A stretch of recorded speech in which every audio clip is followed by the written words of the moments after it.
Pronto.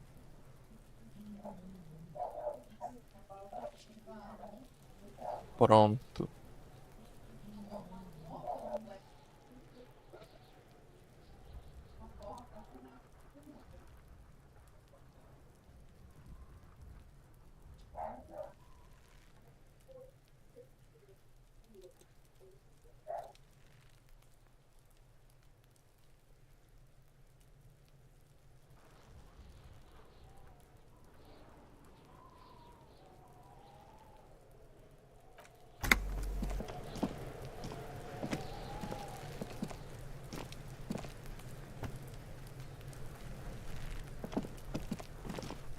There are several footprints in the mud, left by work boots. Anywhere from 6 to 12 pairs have walked here. Heavy workers' boots with reinforced toes and hobnails, all over the yard. Isn't this something an industrial worker would wear? Noted. Maybe more than 12. No, 8 pairs of boots have shuffled back and forth in the mud. 1. Standard work boot, steel reinforced toes, number 46. 2. Standard work boot, steel reinforced toes, number 44. 3. Hobnailed work boot, steel reinforced toes, number 4. Standard work boot, number 45 or 46.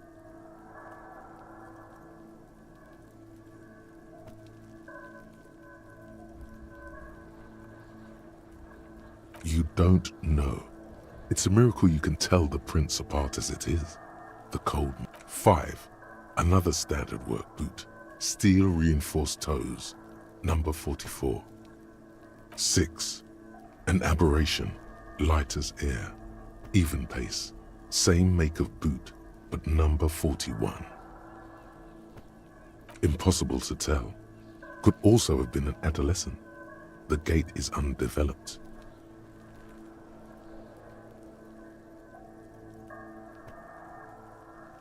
7. The glowing outline of a standard work boot, number 46. But the imprints are twice as deep as the others. The weight exceeds 200 kilograms.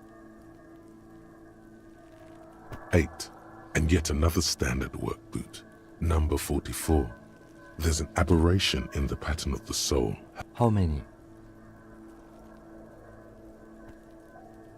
I was pretty off then. I counted 20.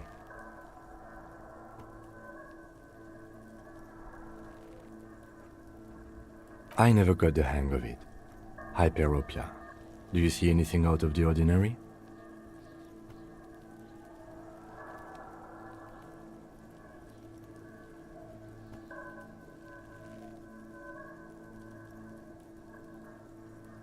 Interesting. Let's name it the Old Soul. Someone operating a workbench with a pedal? Like a joiner at the harbor? Or maybe a drummer? He regrets it the moment he says it.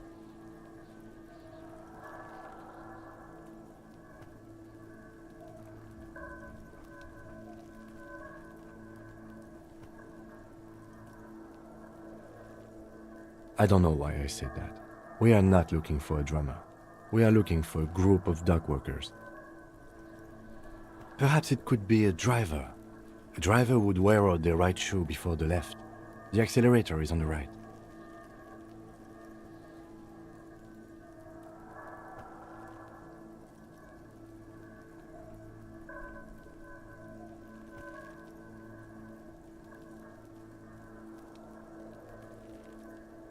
We should keep our eyes open around the traffic jam. See whether anyone strikes out as a potential suspect. Seems prudent, no?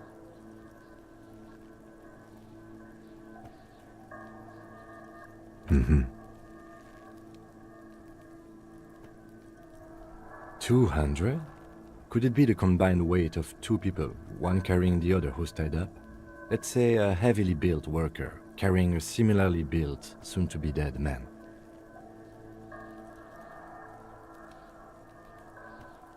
He might be right. 200 kilograms of living weight is unlikely.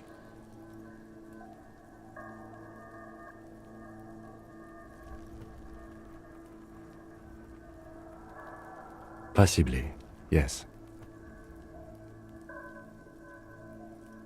A woman or a kid? Okay. How do you know? He knows it's hard to discern sex from a person's gait.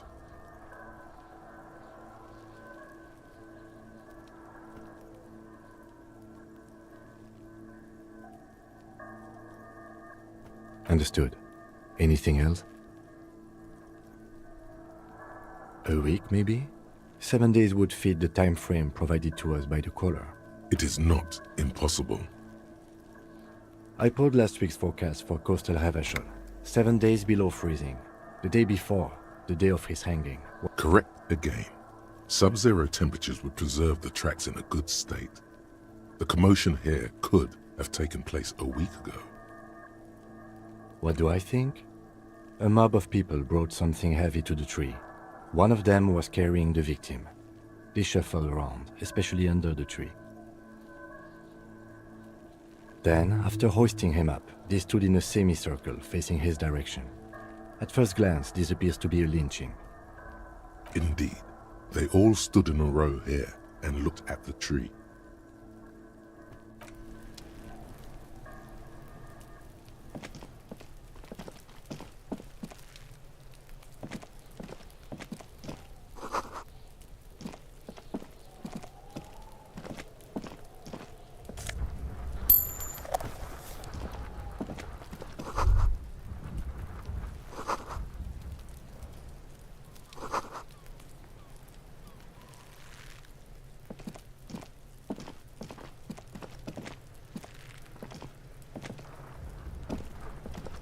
The corpse looks at you with bulging white eyes. The face you seem to be holding your breath. A cargo belt twists his neck at an unnatural angle. The body below appears stiff. It's letting out an ungodly rot. The smell seeps in even through your clenched nostrils. Active decay. It's okay to throw up, officer. No one is judging. He's about to blow! Cop's gonna blow, Kuno! The smell is repulsive. It pushes in from your mouth, more instant and more familiar than anything you'd expected, more fever than odor. It fills your mind.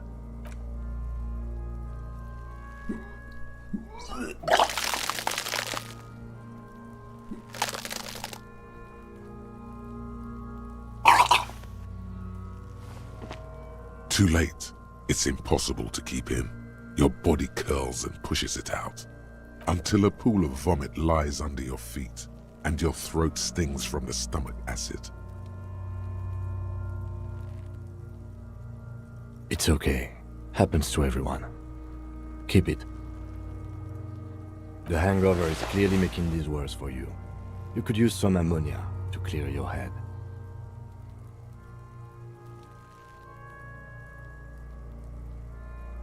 There is Frit nearby, east of the hostel. They usually have a small apothecary. If they don't... There's a greenhouse here, and a gardener with a wheelbarrow on the corner of the whirling in rags. If she works here, she might have something for the smell. Acquiring ammonia will provide a modifier to the white check.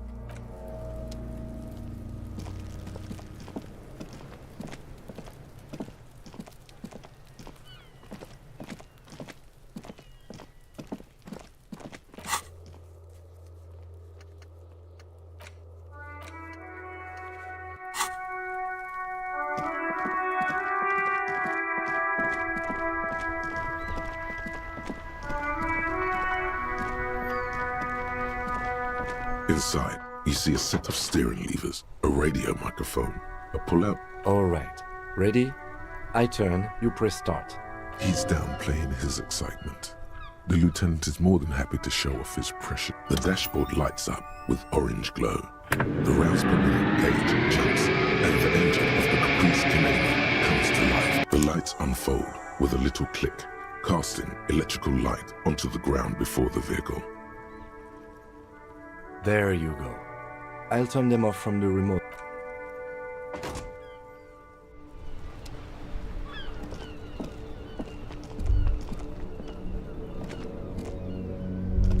As you hold your ledger's clip under the headlamp, an iridescent hologram appears. A street grid and the veins of a great river. There she is. Revachol West.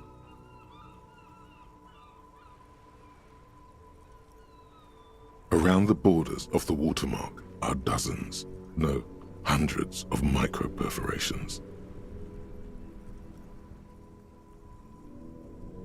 The rectangular watermark is overlaid with the logo of the RCM, and yet the major arteries of Revachol are all recognizable.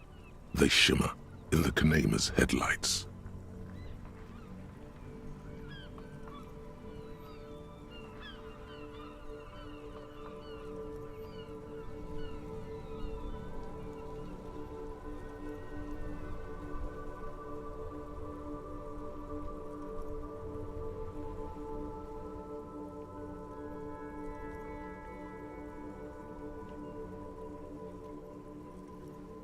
Let me see.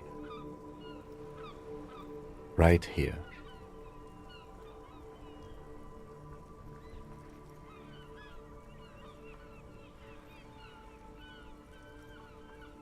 No, it does not. There are many of them, and they are divided into 3 separate rows.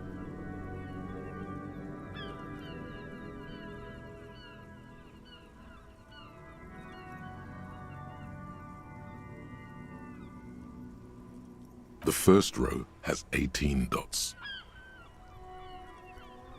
The next is the longest. It runs all the way around the border, and then some. There are so many, it's hard to count. More than 150. At least the last row has 3 perforations. That's it.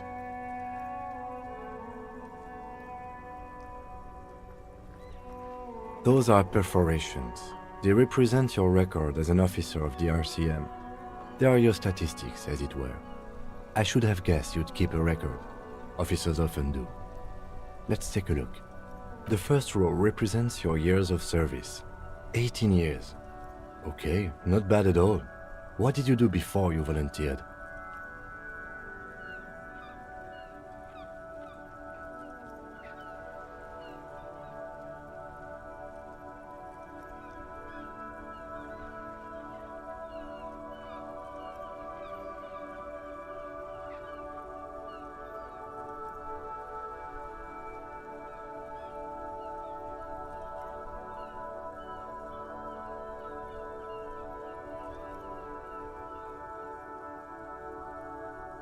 That's what it says.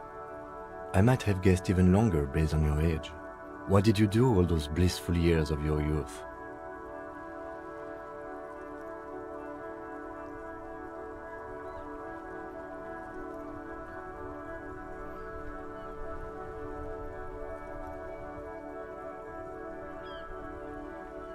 Yes, that does seem quite likely. Your youth coincided with some heady days for Revachol. But let's move on, shall we? This next row, the one that wraps all the way around, is your number of closed cases. Closed is good. It means finished. Wow, more than 200. It's quite a lot, even for someone who's been on the force for nearly 2 decades. Usually, clearing more than 10 cases a year puts you in the 90th percentile of all RCM officers.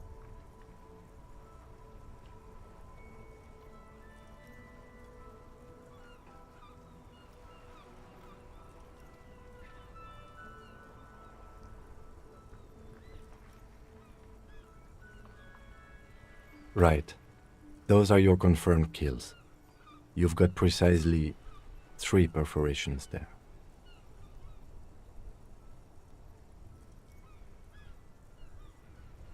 For an RCM officer, especially Precinct 41, which is in the Jamrock Quarter, it's rather tame. I mean that in a good way.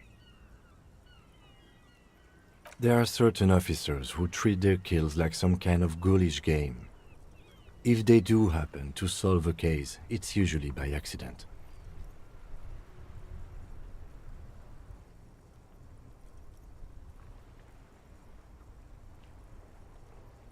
But it seems as though you are, or at least were, one of the good ones.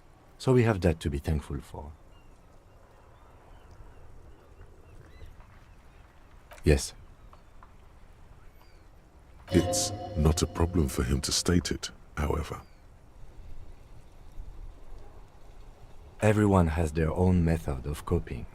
Some more effective or self-destructive than others.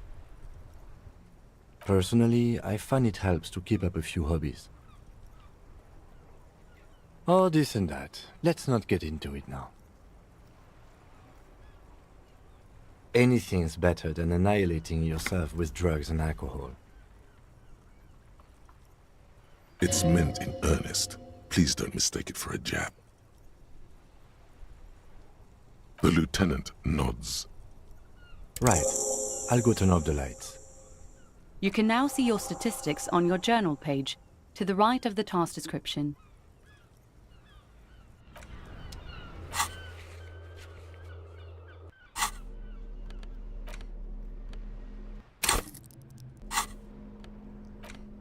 It's the ledger you found in the trash. A cabbage of papers hanging from the board, with the permeables drawn.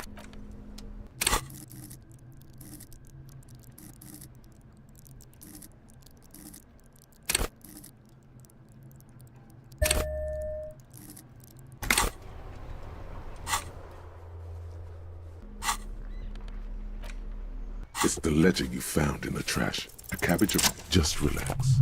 The two sides of the board are slightly misaligned, like a drawer that's come off the slides. All you need to do is bend the plastic on your knee, slowly. The slides snap back into place. It should be possible to just, you know.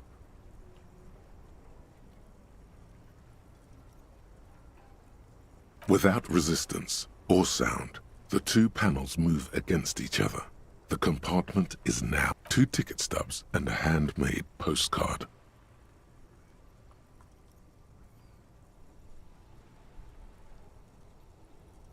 Thin wax paper has been glued to a piece of cardboard. Sounds like leaves rustling when you pick it up. You see violet flowers, floral patterns, patches of glue.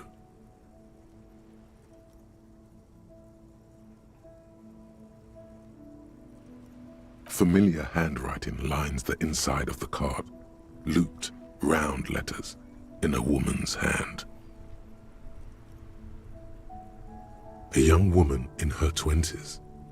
There is care, effort, and a smile, you think, although that is not something you can read from someone's handwriting. Harry, it begins. You're already reading. I wanted to write you a letter, so you can read it when you wake up. Maybe it will make you happy. Throw it away, please.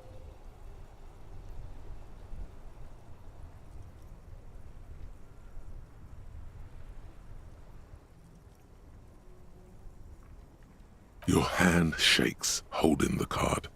Every morning when I step out and you're asleep behind me, it says, I find a little piece of sadness in me. I carry it in my chest, down Voyager Road. Every step I take, it grows. By the time I reach the fuel station, it has filled me entirely. I step onto the light rail and look back. Sparks fall from the bow collector. I know it will be like this until late afternoon, when I get off the 42 and walk back to you.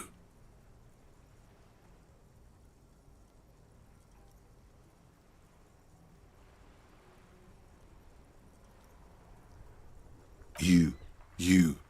Every step I take will get lighter. It almost makes me run. Sometimes I do. I can't believe I met you.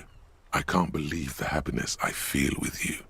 You have a vast, vast soul, and I will always, always, always come back to it. Kisses, kisses, kisses. You feel the air sucked out of your lungs and the blood sucked out of your head. Everything around you gets dark. small white dots appear. You feel the ledger slip from your hand. No, hold on. To what? There's nothing. Detective, is everything all right?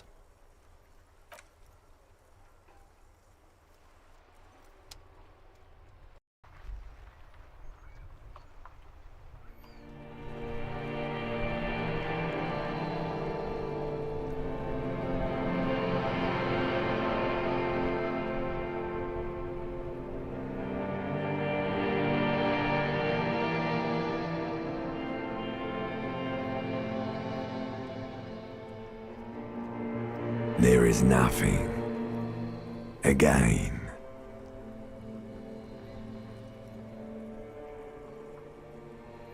Nothing sad, brother. No treachery, just blackout. Well, almost nothing. There is the ground below you, that's still there. And the small light that's on, that's me. Blue eyes, that's me. Who was what? He speaks of the sickening longing, the unwell emotion. Even in the darkness, he's grasping for it. Still trying to hold on to the great sorrows slipping in the water. Slimy. Here in the paleo-mammalian cortex, we call it the shadow. Because it's always there.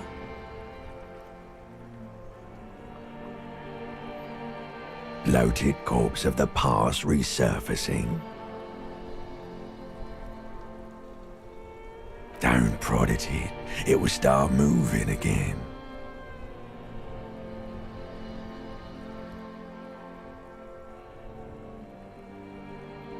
There is no Voyager Road. There are no roads, no houses, no lights in the windows. It's all... You think they would let you? Until you disintegrate into biomolecules? No. Someone is breathing on your face now, inspecting your pupils, stupid idiot. Yes, they're pouring something on you. It's delicious. Glowing lights on a dashboard emerge out of nothingness. In the upholstered cabin of Lieutenant Kitsuragi's motor carriage, seated in the driver's basket, the air is thick with leatherwork. Drink. Water.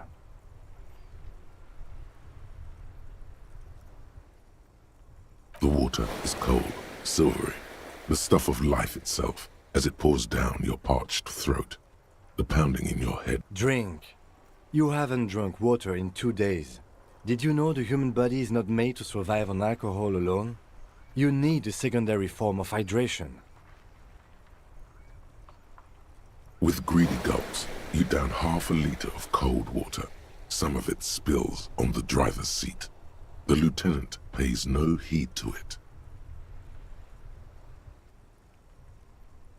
What happened?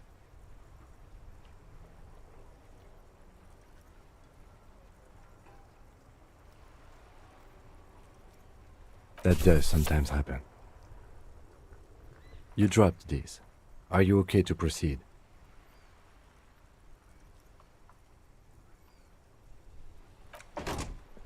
Good. The Ledger of Failure and Hatred is a special item that can be used both as an interactable and a tool equipped in your held slot for skill bonuses. Find it under the Tools tab in your inventory.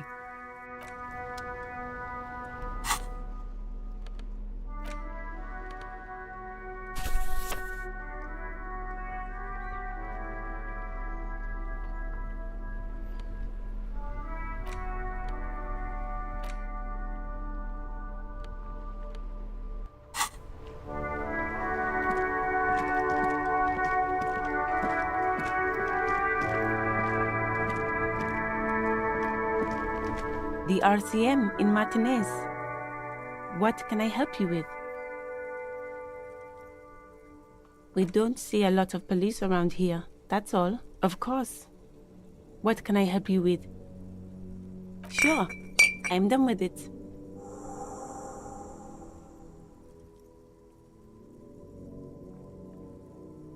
Go easy on that stuff. It gave me a terrible headache.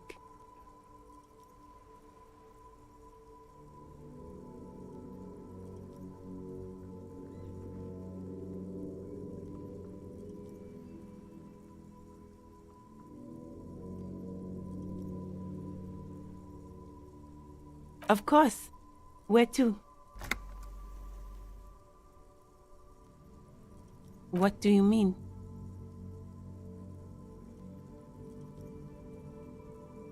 Yes, sir. District of Martinez. This intersection is called Roundabout North. He knows where we are. He just wants directions.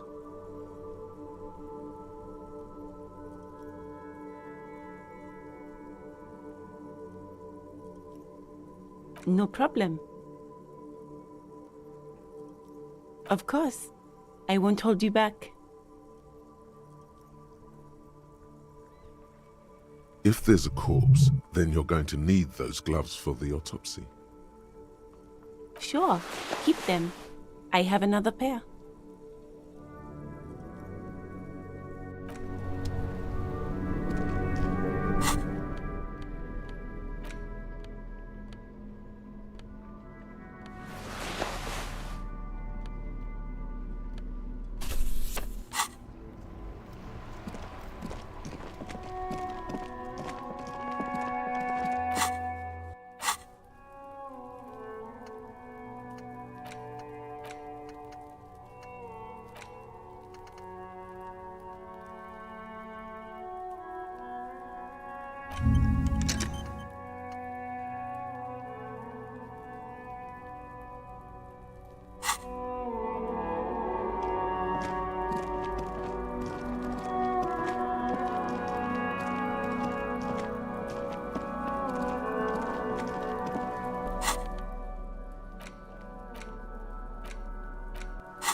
There he still is, looking right through you with his white eyes. The body below is the ammonia only makes it worse.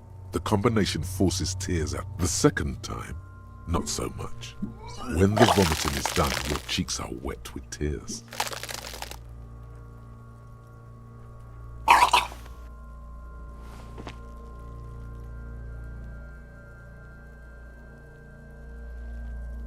Are you okay, officer? The weight is reassuring, like a krenel on solid fortification. You're facing tough odds here. It's aggravated further by alcohol withdrawal.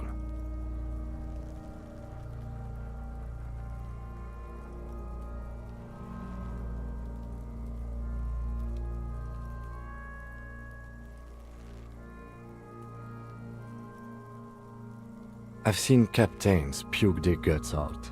It never gets easier. You never get used to the smell. Every Monday is cadaver day. Throw up, investigate. Throw up, initial autopsy. Throw up, bag it.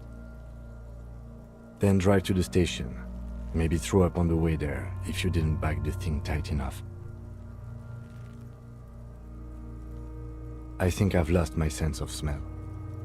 Not being hungover helps too.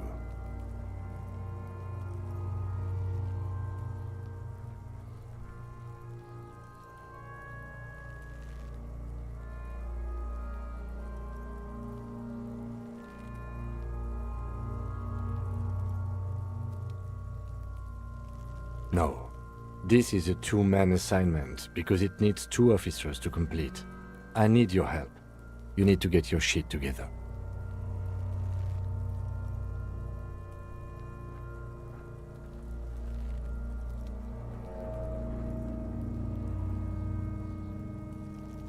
We should go talk to the locals. Find something else to do while the wind changes. It's pretty bad right now. You've gained a thought. When this dialogue is over, go to your thought cabinet and internalize it with special bonus. Give it half an hour. Get yourself together. Then come back and have another go.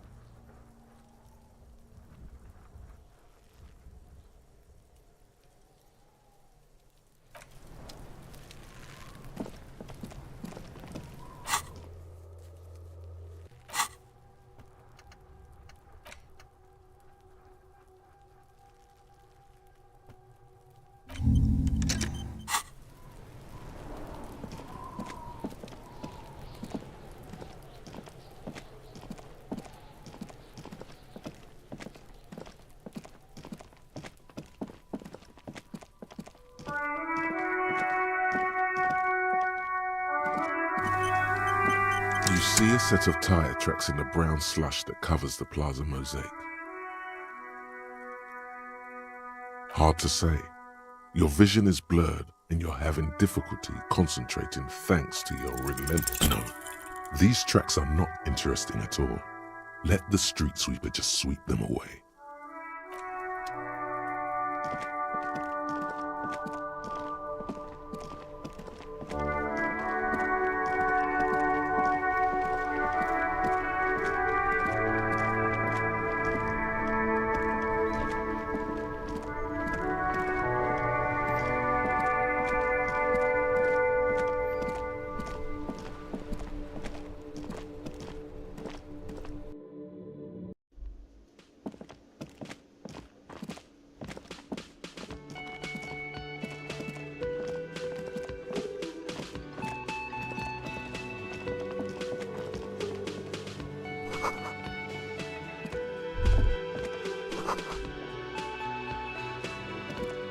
A thin man is smoking below an exhaust hood. Occasionally, as you step in, he nods toward the table and says something in a completely foreign language. The only words you can make out are Garancy and Quebec. It must be his name. Garancy. Garancy Quebec. Sounds representative.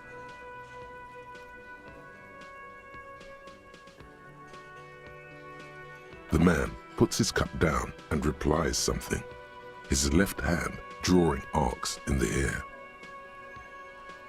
He smiles and bangs his ladle against each of his pots in turn. It's almost like music, especially with the sounds of assorted dishes boiling and simmering on the stove.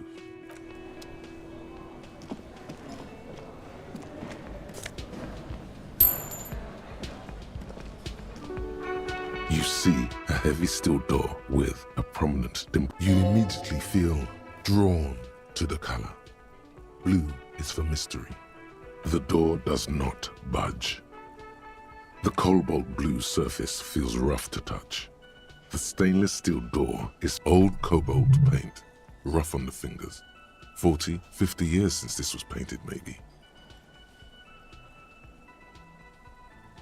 You do? It's a door in the back of the kitchen. Why do you care where it leads? The winch, outside, in the backyard. Remember? No, your fingers do.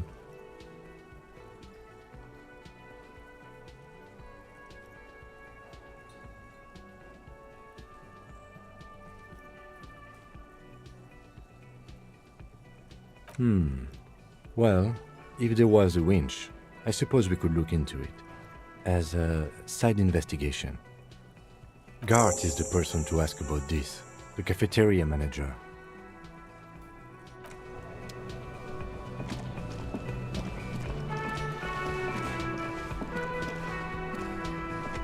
Can I help you? Thanks. I hope you found what you were looking for. How strange. I certainly didn't put them there.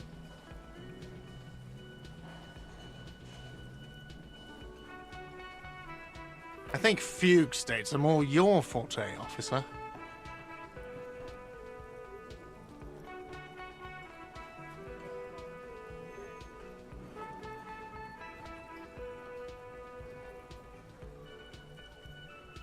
Sylvie had the keys before I got here, and I can vouch for her. I can vouch for all my staff.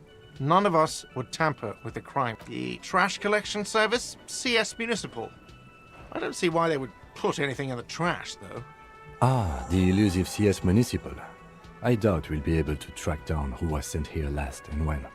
This will have to be one of those little threats that solves itself down the road. Thank you anyway. Yes?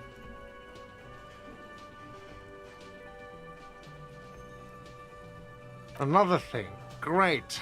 I love those. Oh yes, that door, sure.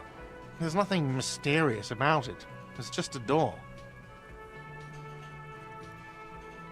No, I don't have a key. I don't know how to get there. And I don't care either. It's not like I've been wondering about it for 10 years. Or some boring storage space with a bunch of old junk and dust. Junk and dust. He's attempting to maintain an air of indifference. It's absolutely not convincing.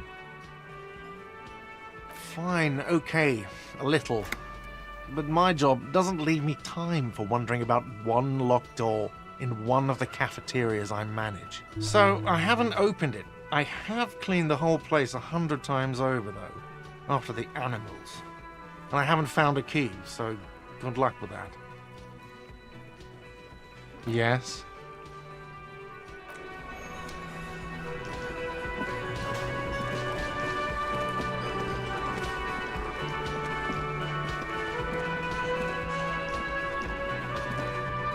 Hello again, sweetie.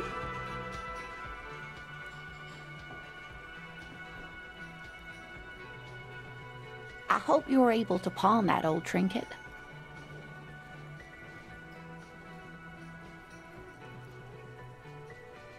Oh, thank you, dear. I confess I am glad. Even the lieutenant seems happy with this turn of events. Now, what else, sweetie? Yes, dear. I'm a paraplegic. A paraplegic is someone with limited or no ability to use the lower half of their body. Paraplegia is caused by spinal cord injuries, like falling from a great height, or a grenade explosion.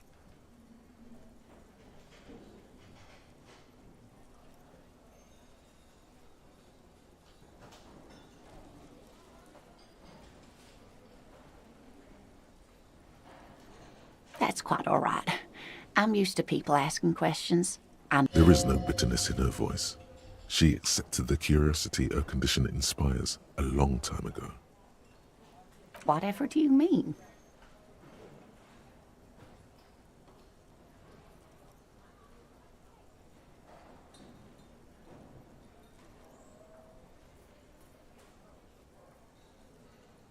Sequence killers? Oh my. But I think you already have a partner, sweetie. A partner who needs you to help him get a corpse down from a tree.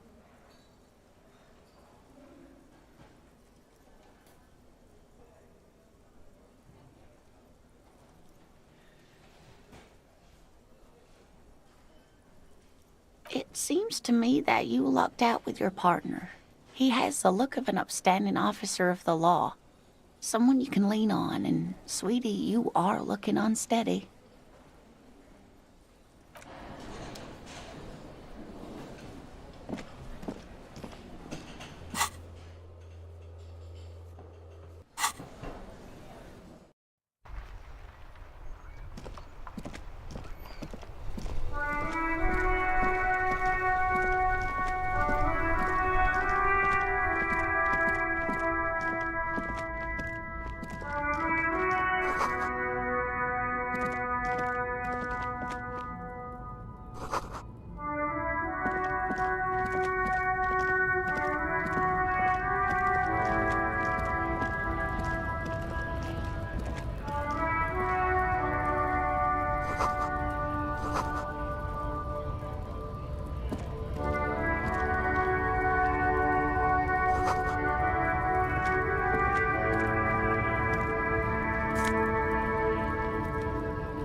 Welcome to Rivachol.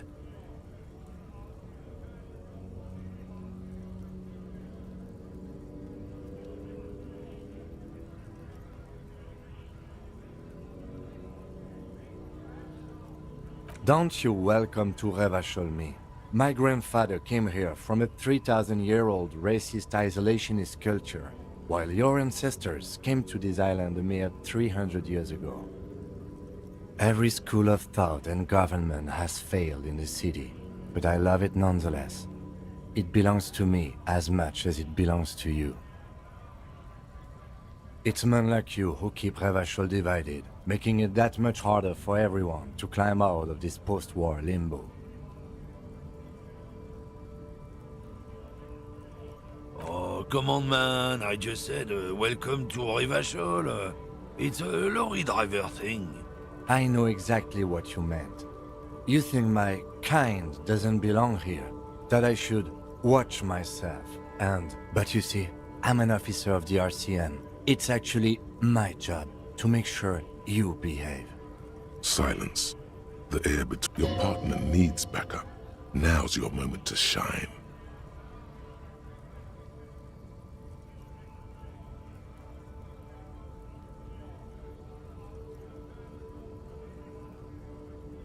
You two make a cute couple, you know that? The lieutenant exhales and resumes his... You sense slight embarrassment for the outburst. Or is it pride? Impossible to tell.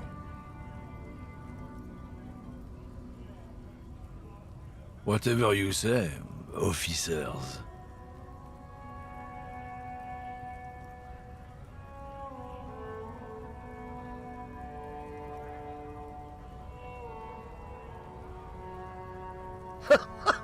Oh man, that's great. Look at that guy go. Haven't seen anything that funny in a while. God damn. Thanks for that, but no, it's not mine. It's about biological determinism, natural law, the sorting of the races. Not the most popular topic nowadays, with a coalition in charge and all. You might want to change the topic. That is, bury your head under the sand like common sheep.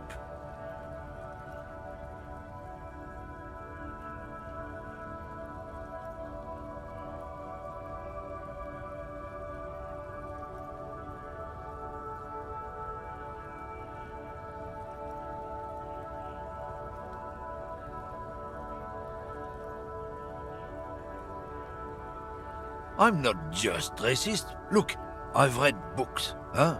The science of racial theory has all been proved, even if some people don't want to accept. People who've studied these things say that you and me are superior by design.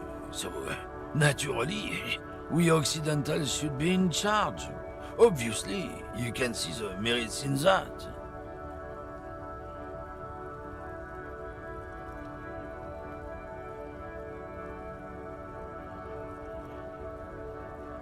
So, lately we Occidentals have experienced an unfortunate downturn when members of the superior race cease to believe in their innate superiority.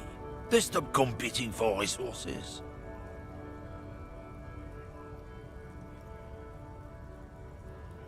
The problem? The damn kips are showing a real good game lately. Same with the mosquitoes. And the other introduced species too. They're on the precipice of cultural victory.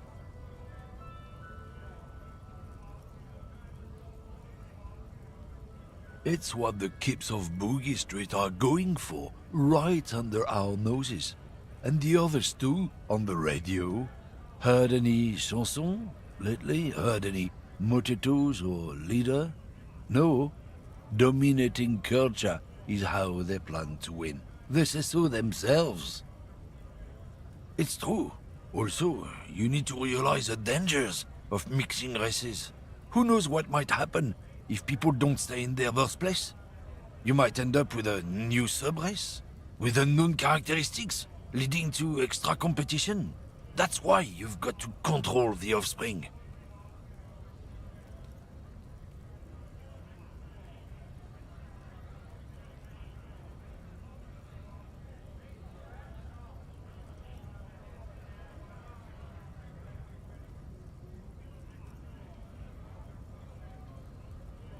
Don't push your luck, Runt.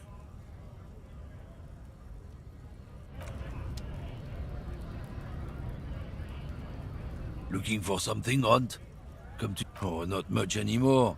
I'm here to pick up some cargo, but the dock workers are on strike, so it's a sit and wait on your ass situation.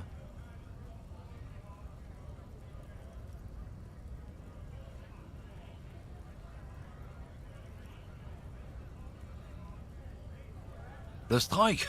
Oh, they've been at it for a while. A month, 2 months maybe. but this here is just the last week or so.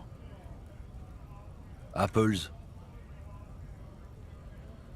Yeah, apples? I take it you had other questions? He's given you the runaround. Let's be honest, you were bested.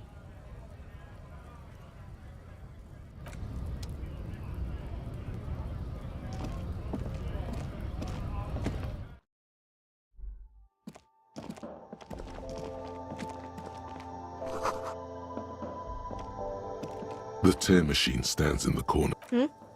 Oh, that's the tear machine. It's a machine for tear. You know, you find tear outside, like bottles or whatever, and put it in the machine, then it gives you money.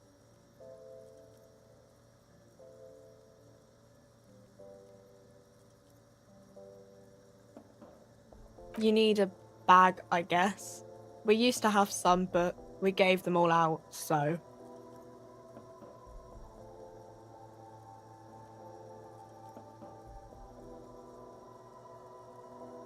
Feel free to use it if you find a bag, though. I'm sure there are some out there, somewhere.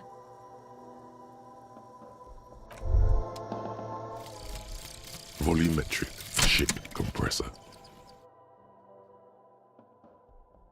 Bizarre scientific news from Revachol West today, where a police officer's shit has been observed at a pressure of around 495 gigadecimals.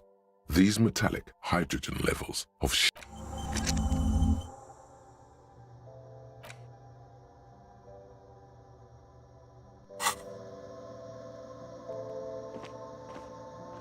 the tear machine stands. You see several packages. The packages are small, discreet, sloppily stacked, making them easier to take unnoticed. No need to worry about knocking over a display.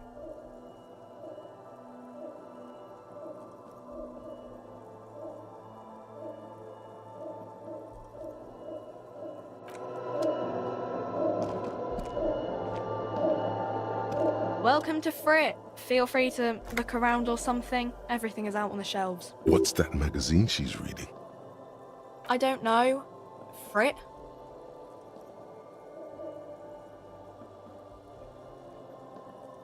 I think they think that the extra tea makes it funkier.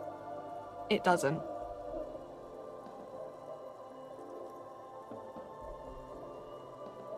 You mean this?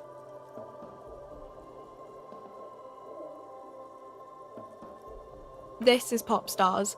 It's got, like, famous people in it. It's not for sale. Looks like it also has something called Police de la Mode, featured on page 34. This speaks to you.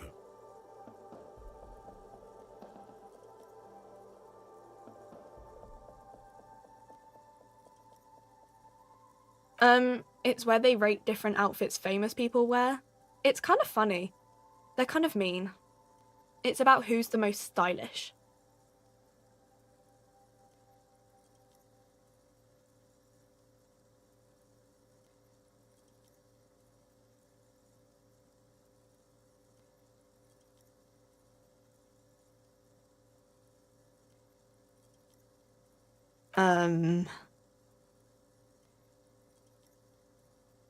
No, I don't think so. We are not the fashion police. We're the real police.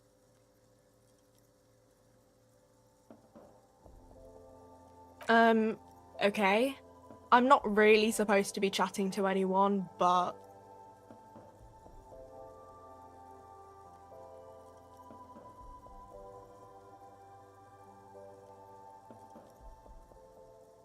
A warehouse? I don't know. Maybe. I don't really care what Frit does.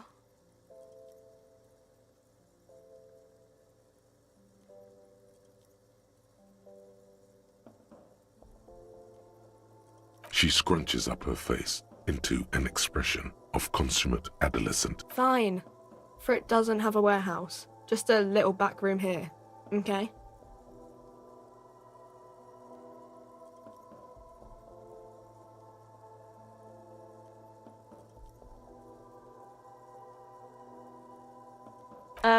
I don't really know anything.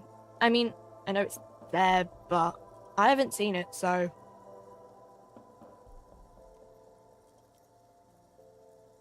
I don't know, really long.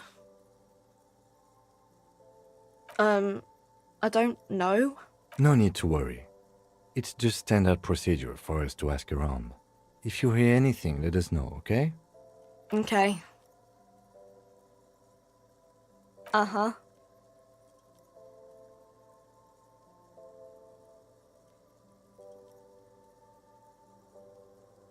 Reality? You mean, what reality? She is like a student unexpectedly called upon by a teacher. Can she answer the classroom question? I don't really know anything. I mean, I'm 15.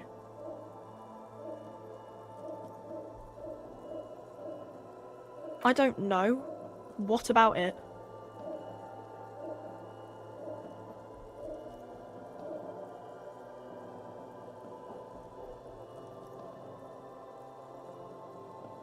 Cool.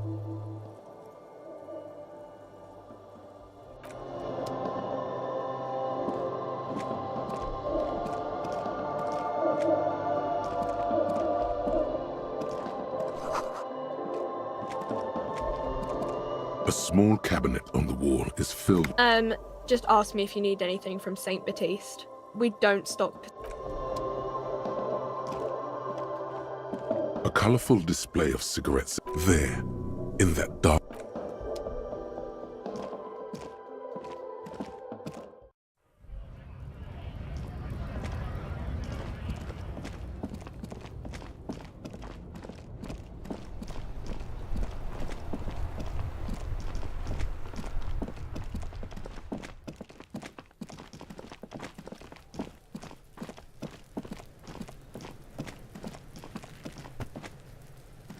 There he still is, looking right through you.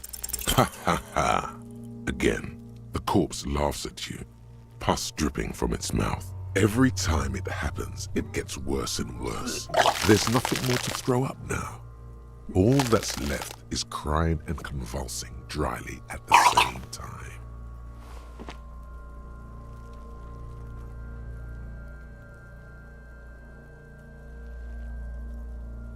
The lieutenant is clearly at a loss. Officer, you just need to be stronger. Learn to keep it in long enough for us to work. You can open this white check again by going to your character sheet and spending a skill point to upgrade your endurance. Gain new skill points by exploring and completing side tasks. Relax. It's okay if you don't make it today. The bloated corpse isn't going anywhere. There he still is, looking right through you.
This Post Lavantorie mail collection box.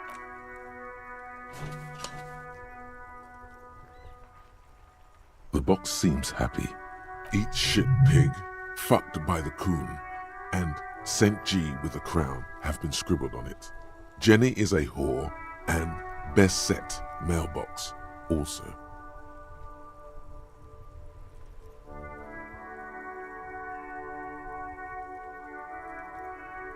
The mail collection box seems cathartic, thankful even. So do you. You shudder. Then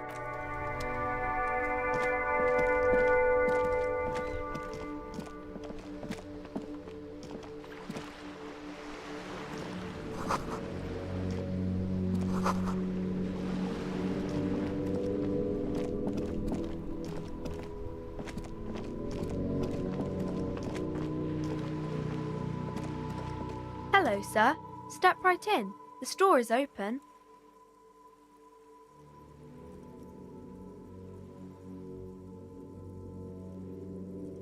Are you interested in a new and exciting book?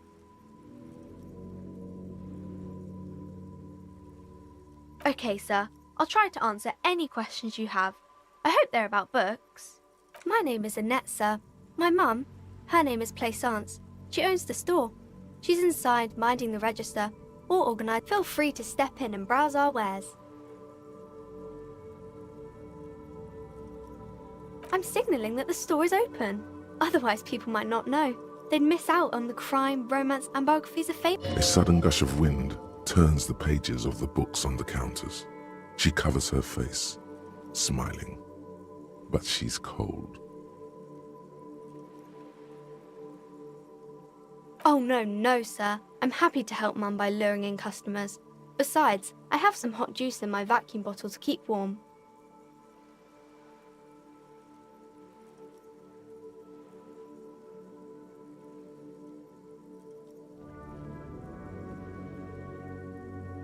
I do my studies at home at the moment. I have to help Mum keep this place running.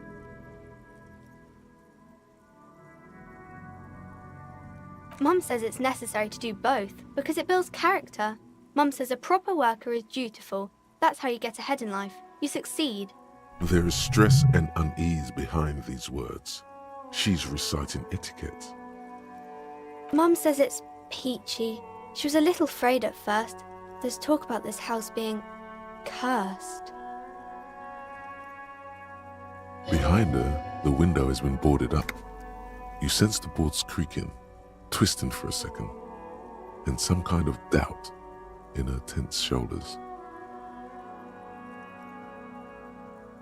Cursed in the way that makes them say that no business has ever really thrived here, sir. That they all go...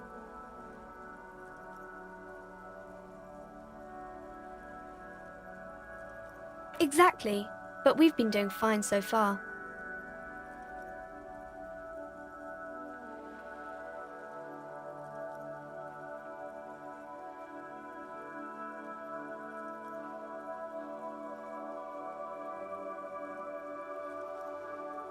We can go into the bookstore and ask about the case, but I don't see much more to look into here. Yes, please do also look at our wares inside. The postcards and board games are there, sir.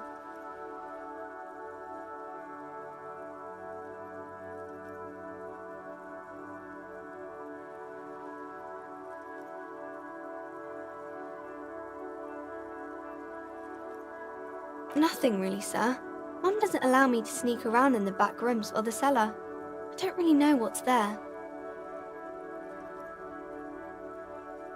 It does not manifest itself in any way. It does not exist. I liked it better when we were talking about whether it's appropriate to stand out in the freezing weather.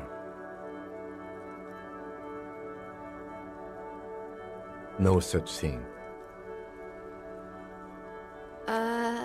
Anything else you wanted to talk about, sir?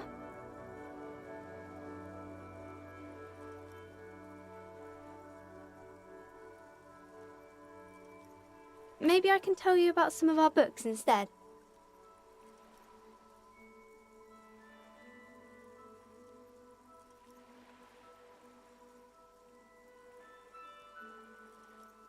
Oh, kings and queens and generals of old, or artists and writers, or musicians, those kinds of people. There's usually something extraordinary about them. I think that's why people read them, to find the secrets of their fame. Seems like most people who read those books fail to get more famous from reading them.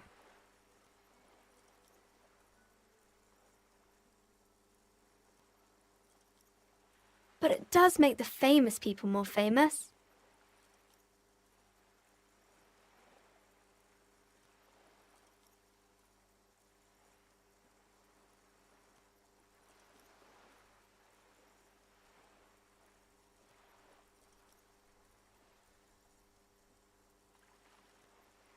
Why would they do that, sir?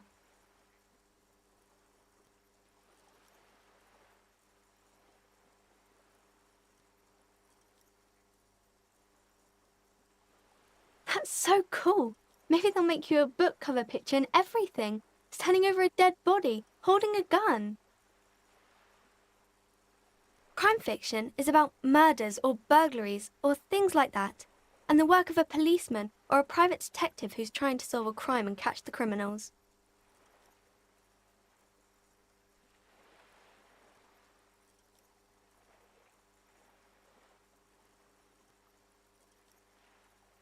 It's exciting to people, I guess. They get to imagine dangerous things, and it's kind of like a puzzle, where you can guess who the criminal is, or how the good guys are going to catch him. You don't look much like a policeman.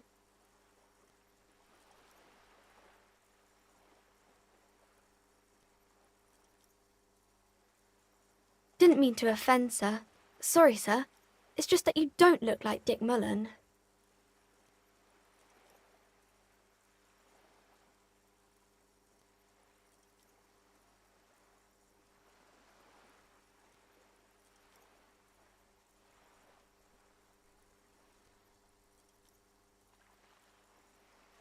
What's that mean?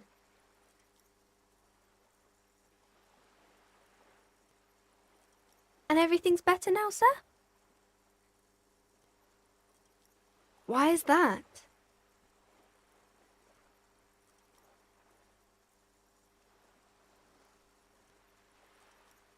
Oh, okay.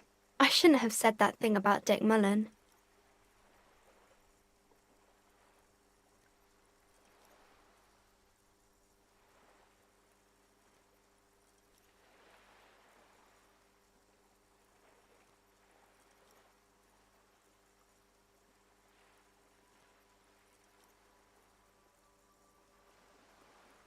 Head, yes.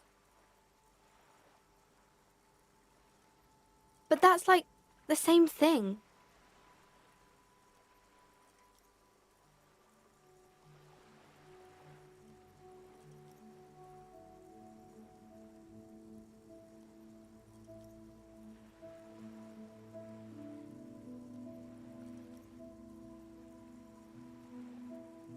If you say so, sir. He's just a fictional character. He's no match for you. Maybe you can show me some real police work, sir. Like in the books.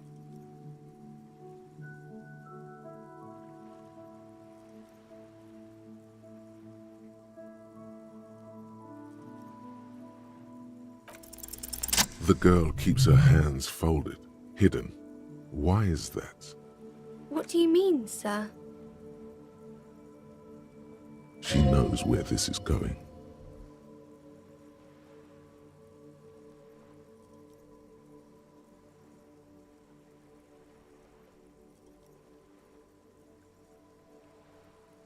She looks around anxiously. Her hands remain folded in front of her.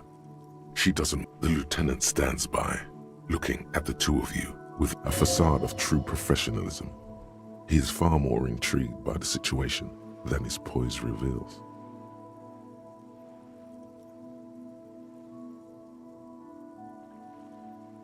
She brings out her reddened hands, her nails frayed, nearly chewed down to the... And you knew this from me keeping my hands folded?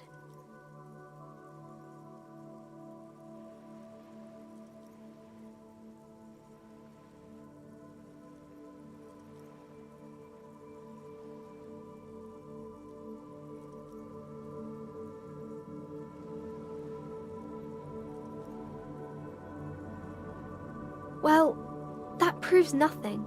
Anyone could do an easy deduction like that.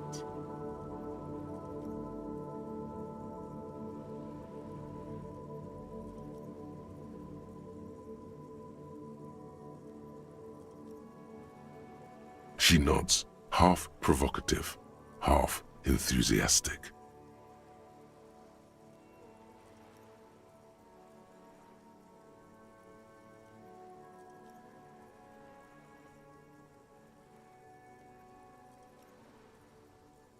Maybe so, sir. Okay, I know it's a bad habit, and I shouldn't.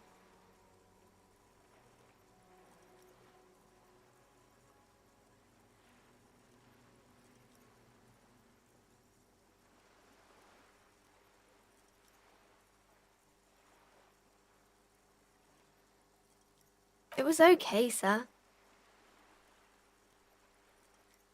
There's more that can be achieved here. Ask her to do the same.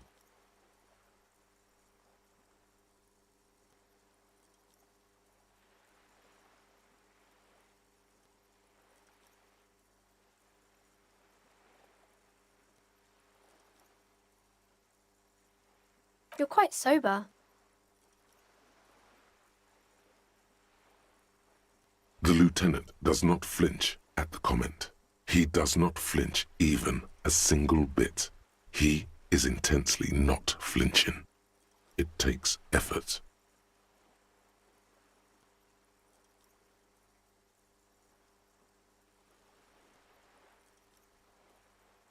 Because you usually aren't.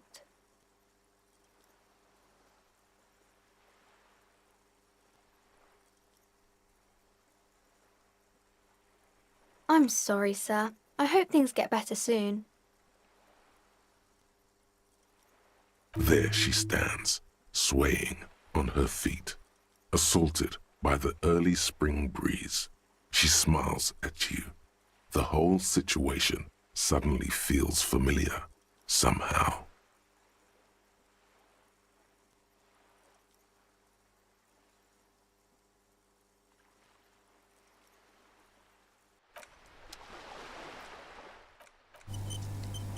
Hi, Ace Detective. Are you here? Because you know each other. She's been talking to you so openly because you've talked before.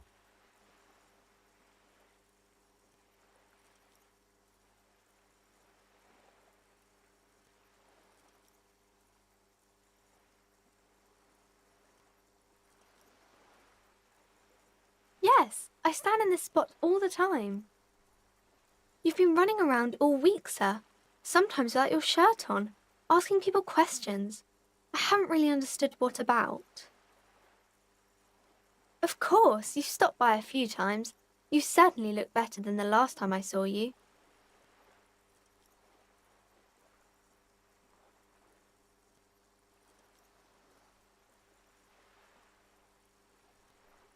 Yeah, I can see. You don't have party eyes anymore. Party eyes. Yes, of course. That makes sense. I'm not surprised children have seen you running around with party eyes on, he thinks. You know, like a cat in the dark, all big and wide-eyed.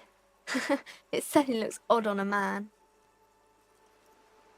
The swiveling eyes of a loony drug addict. That is what she meant.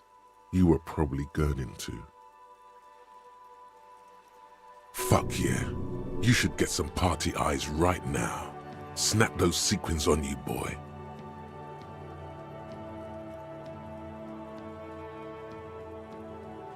Don't leave us hanging like that, man. Open yourself to the experiences of the world. Expand your consciousness with amphetamines.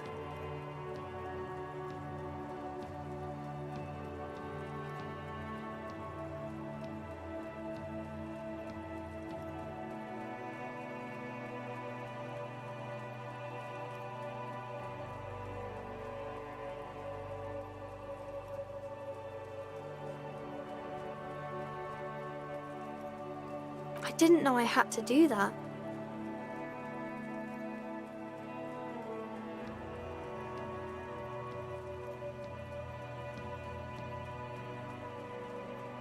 I'm glad I could help you, sir.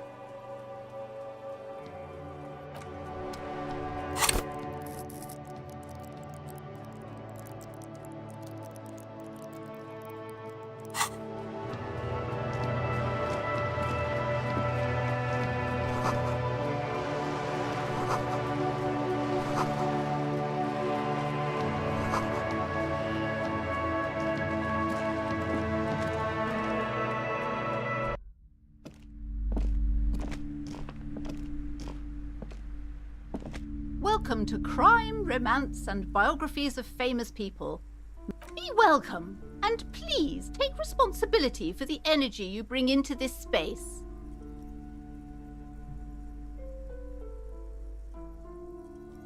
I am the proudest owner of our little shop of culture.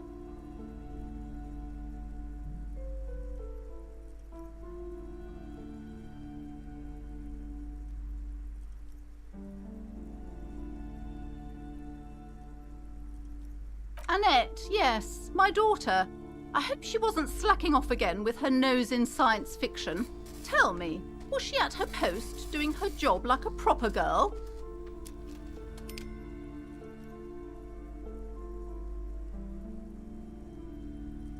Oh, shameful girl. What is she up to this time?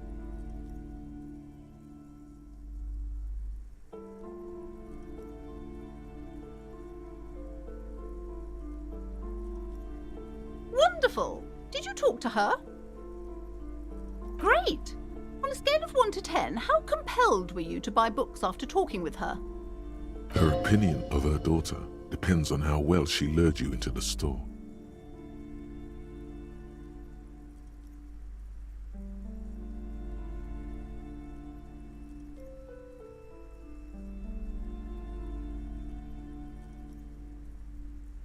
My precious, her dedication brings joy to my heart.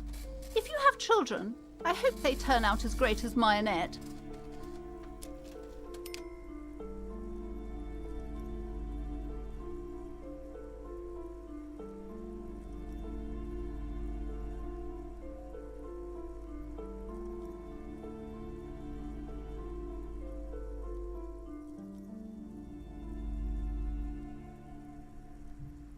You must be kidding. There's nothing like that happening. Good sir.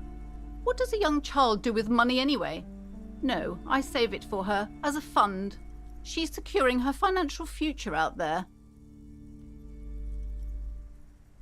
Indeed. Are we done with the jokes now? Yes, we've had quite enough fun here. Right.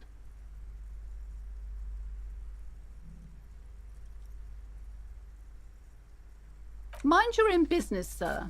In our society, people don't get to tell each other how to raise their children. It's none of your or anyone's business.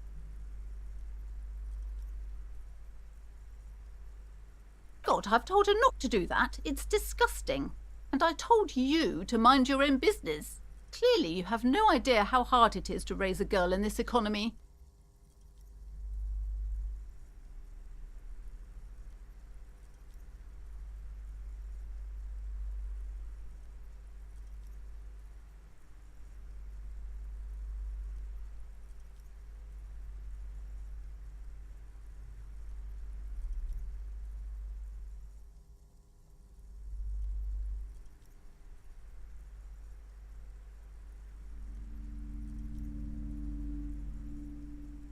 This economy is a mysterious force, like cosmic weather, mysterious and harsh.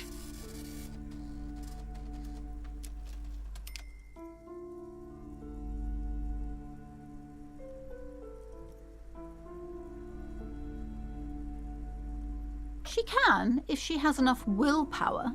This is what's called growing pains. Life isn't easy. Life doesn't give breaks. Come on, ma'am. It's obvious she can't do anything about it. You are placing an unnecessary burden on a young child.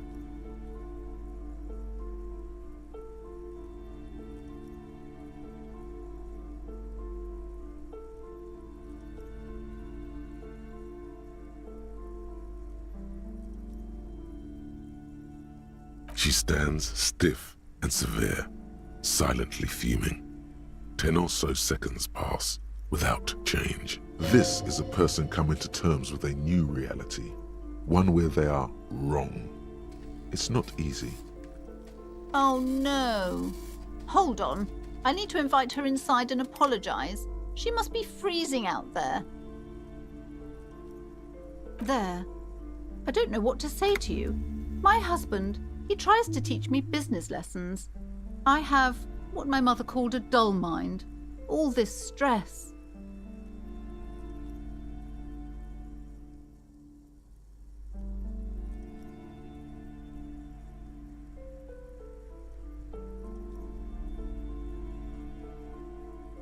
Sounds like both the husband and the mother treat her the way she treats Annette.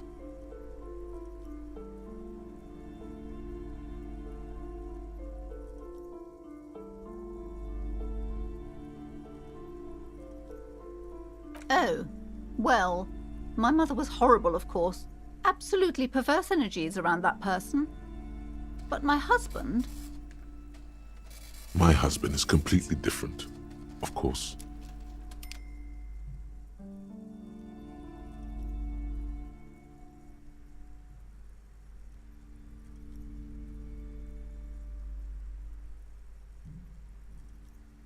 Yes, my husband is a successful entrepreneur east of the river. If only he were more involved in the business we're running up here. No matter. Soon we'll both be off for Grand Couronne.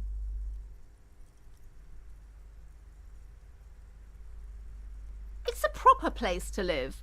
One of the most peaceful neighbourhoods east of Jamrock. You may know it for its massive housing projects. Most of the buildings are empty at the moment. It's a great opportunity to get ahead of the crowds. Better times ahead for sure.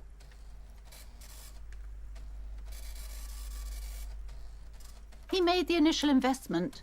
Since then, he's been what you might call a silent partner. Yes, I'm afraid so. A real treat she is. It would be nice if she had... No, we couldn't have afforded more children, really. Not in this... A glimmer of sadness blinks through the well-crafted exterior.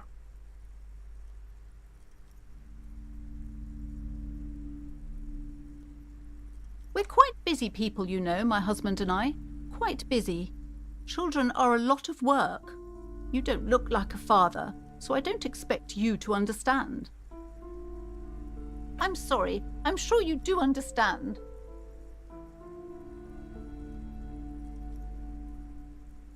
She's been too busy helping me here, so she studied at home this trimester. This is a temporary solution, of course. I assure you, I of all people understand the importance of education. She will be back in school the moment the store takes off. The woman looks aloof, her features much softer. Occasionally she glances at her daughter's silhouette.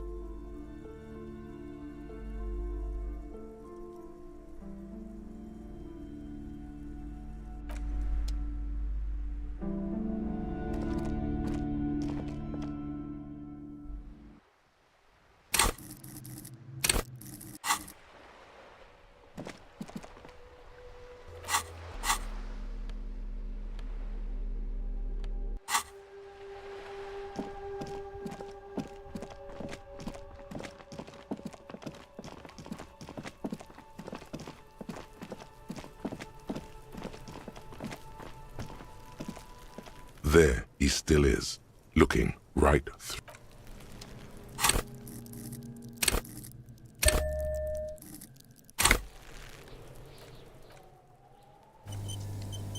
There he still is, looking. As you breathe in, the odor comes over you. It's a spell of the mind telling you to run, and your stomach to wring itself empty. With your hands at your sides and your eyes squinting, you stand it. The man before you is naked, but for a pair of underpants and enameled boots. His skin is greenish, marbled with decaying veins, and blotched by lividity. A fading web of tattoos covers his chest and shoulders. The cargo, the material appears to be ceramic. Its clean white stands in stark contrast to the decaying flesh above the knee. The man wore thick polymer socks, probably for padding. A fine array of interlocking plates covers them. Delicate and fragile, they feel alien to the world around you, out of place somehow. These are clearly not boots. They're armor, possibly part of a larger set.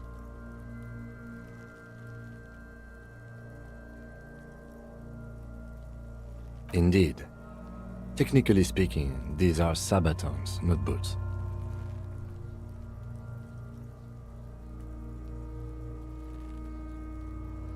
Ceramic plate. Zirconium dioxide, most likely. This is where the make would be. Under the heel. Fairweather. Fairweather model T500 VE.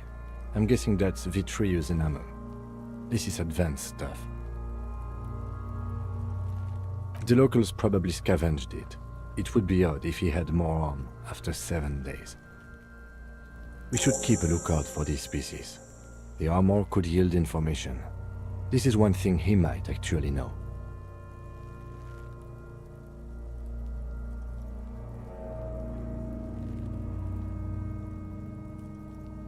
The sabatons dangle off the man's decaying form, ageless and synthetic. It is. It's expensive. We've requested similar material for our tactical units for years now. The constabularies deemed it too costly. In that time, we've lost 6 men to semi-automatics. For a full set, about 4 years of wages.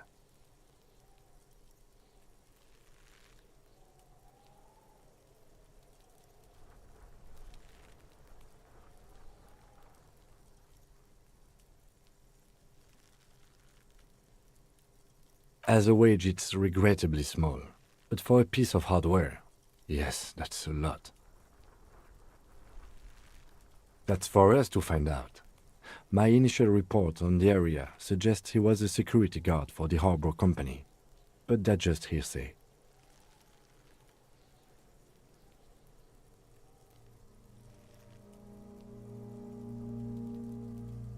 I agree. This equipment is way beyond what a guard can afford. A small bell-like sound fills the air, like tapping on the side of a porcelain cup. It's anything but. This material is a kinetic redistributor. It spreads kinetic energy horizontally, from plate to plate, dissipating it entirely. See? Faint, organic lines cover the plates where they separate into smaller ones. These plates then divide into smaller plates until there are hundreds of them, or like whirls of floorboards. The design looks organic, influenced by highly resistant wood materials, like lignum vitae and ebony perhaps. If trees were made of porcelain, this is what their cross-sections would look like.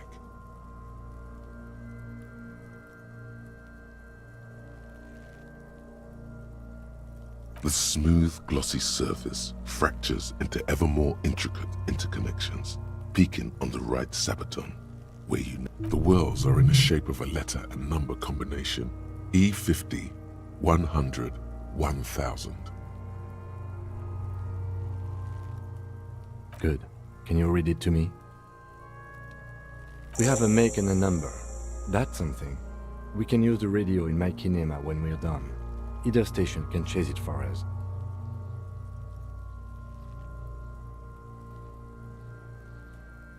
The cadaver slowly...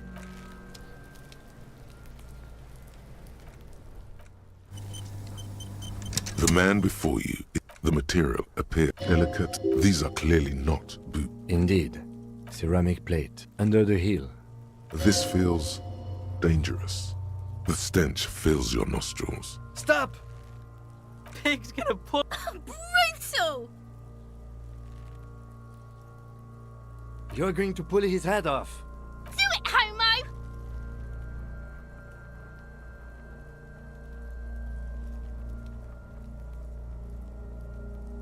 Pull his head off.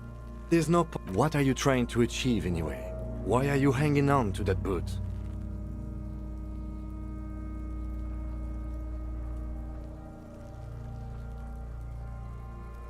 How many clues do you need?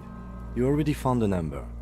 Besides, there's no way you're getting them. You're sure there's a way to peel them off, but first the body needs to be down. And second, it would probably be better if the lieutenant wasn't around.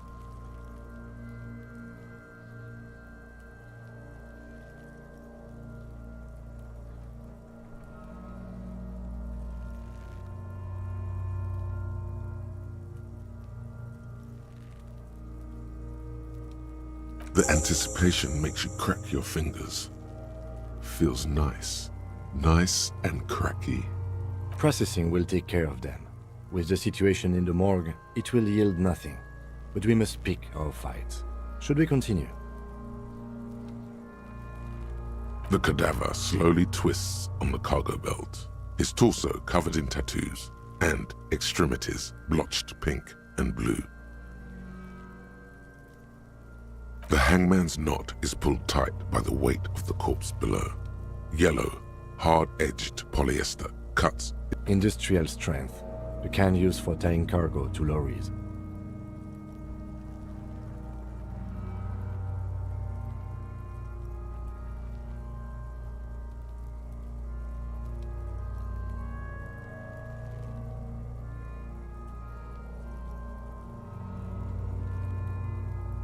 Yes, it looks like they used whatever was on hand, paying no attention to not incriminating themselves.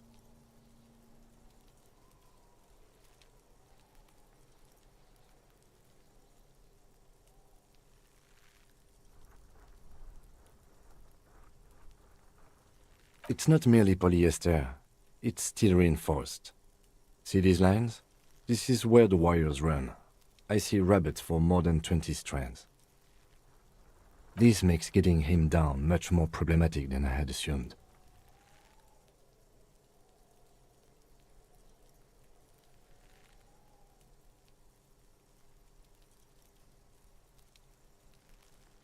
The brief suggested as much, politically motivated by the ongoing strike. Did you not get a briefing?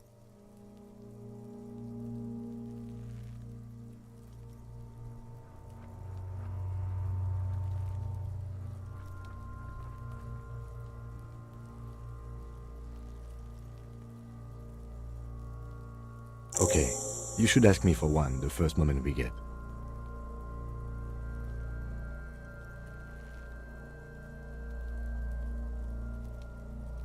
A noose is one of those things that's easier to use one way around.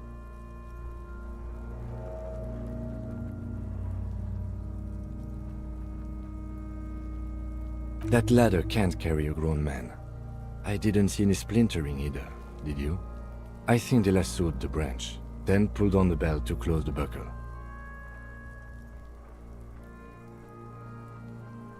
The cadaver hangs from the cargo. An intricate web of blue lines stretches across the torso, from the right shoulder to the solar plexus. Each time they intersect, a small white star is formed in their crossing. Hundreds of fading asterisks riddle his corpse is marked by stars.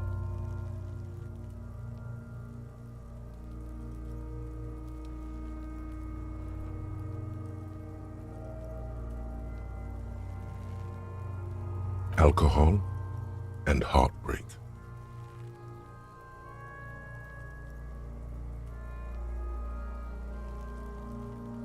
A map of the stars. I do see some similarity to astronomical charts. Great Century Messinian, maybe. But this seems as if someone left out most of the night sky, filtering it through personal choice. The principle of this filter remains unknown to you. The thought dissipates, and you feel as though you were only half right. So am I.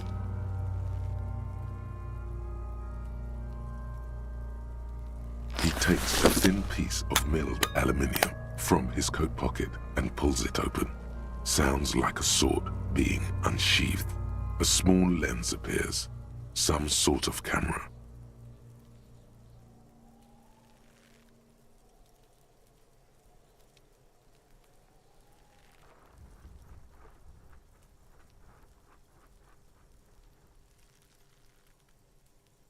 A Trigger Sunshine, Mini.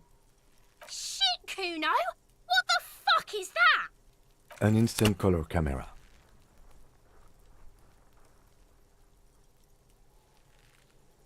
I have only 2 ampoules, so nobody move. I don't want to waste one. A sound, a shrill flash, followed by the breaking of a small ampoule of glass. You see streams of color pour onto the thick, glossy piece of paper, rolling out. In case we need it. Yes, It is pretty cool, isn't it? There is only one ampoule left. Use it wisely. It contains insight to the victim's person. By his build, I'd say this was a man of physical violence. The story he wanted his body to tell was important to him. It is his letter, to us. Someone should decipher it. We'll need to show it around. Sure, just don't lose it. The glassy-eyed corpse looks by, his mouth mute and his skin as colorful as the chemical rainbow on the photo paper. His eyes are milky white and blind to the world. Protruding comically from their dark brown hair grows on his head. His face is ready to explode from the organic processes inside. The death's head grin has passed. What remains is, underneath the curdled meat there is an expression, not carried on his features, but below, inside. I'm gone. Into the wild pale yonder. In the past, way out in the west.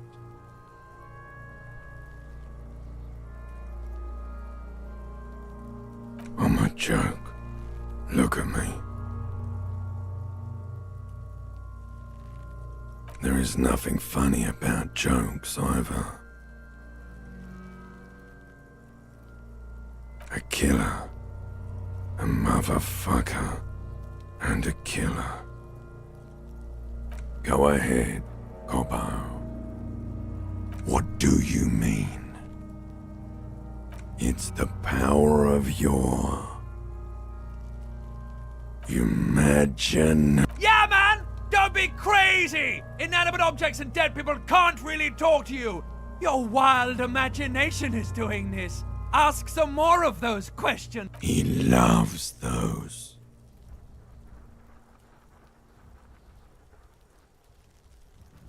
Do I remind you of someone? There you go. Look at that bright kid. We're birds of a feather, you and I. Soon you will be just like me. Feeling nausea, vomiting, tenderness or pain around the liver area, tiny red lines on the skin above waist level, more like days, Coppo. The clock is ticking. Your liver tells you so.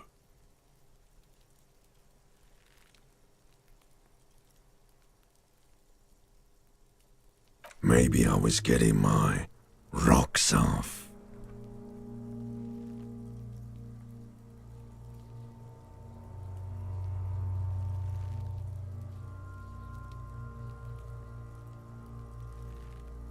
Do I look like an erotic auto-asphyxiation type to you? Captain Coppadromo, I fear we are drifting away, fixating on sexuality again. Let's go with a simpler question. Come back later, Corpo. Amuse yourself with my frank manners and my memento mori features. If possible, also, see me in your dreams. As you narrow your eyes, the monster before you blurs into a violent mess of green and pink. Only the lower extremities are pink with a dash of blue. His fatted hands, thighs, and his neck, just above the noose. The rest of the corpse appears dark green in the cold spring air.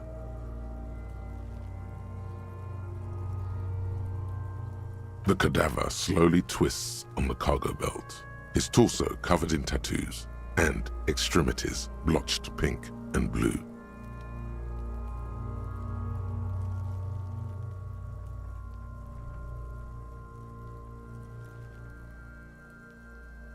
Are you sure we finished the preliminary examination of the cadaver? We might miss some of these things once he's done.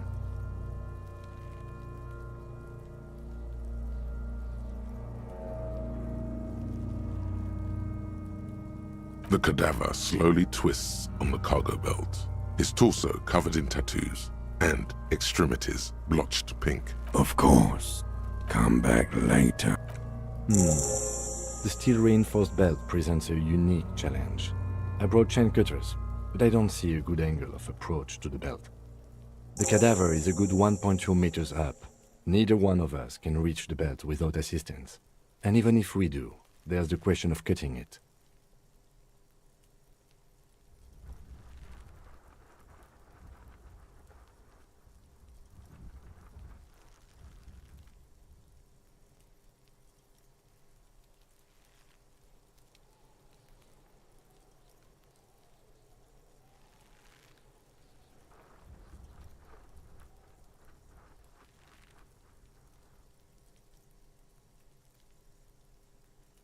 Climb up there and saw the branch? There has to be a less risky way, with less falling down of trees.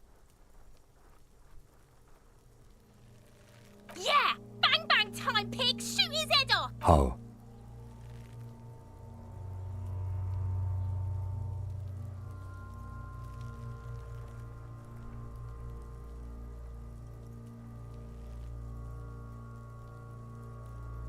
It absolutely will not, officer. That's not how physics work. It will maybe cut one thread loose. Yeah, now we're talking. Entertain a Kuno with some shit. They'll miss! The pigs will miss Kuno!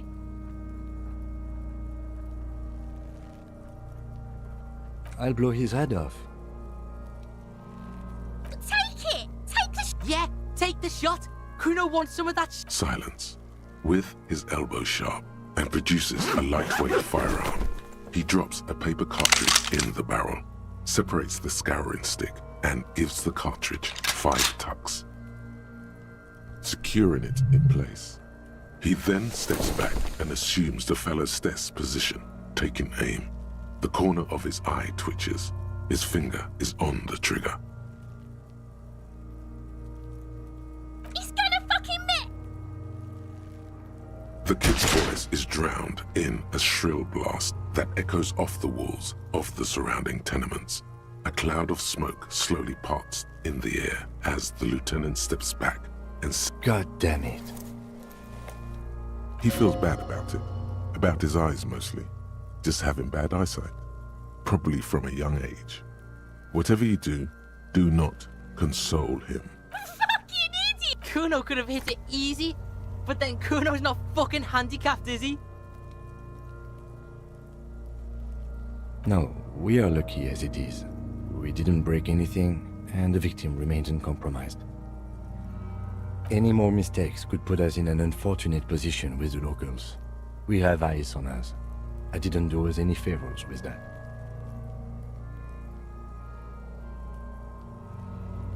I have to say, it's beginning to look unlikely we can get him down without assistance. It's bad as it is, us shooting firearms like punks. Go ahead, I'm not stopping you. Just don't... They only have one... This is the sorriest... Yeah, take it, you fucking banana boyka! Take it and The cold piece of bakelite and gunmetal is surprisingly light. Your fingers fit right through the guard. You've held this, an A9 armistice, before. At some point, it probably used to be your choice of firearm. The fuck are you waiting for, Kuno? Tell him to shoot himself in the mouth! The buckle comes into focus in your sights. You stand with your feet planted firmly in the ground and your left hand support. Why don't you just shoot yourself in your mouth? At least you won't miss. This isn't mere boundary pushing. There is a true suicidal rage in the kid as she's provoking you.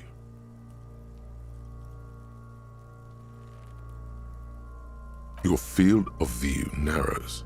The branch slowly moves, becoming entirely two-dimensional. The metal... Look, he's crying! You gonna cry now, fucking faggoty?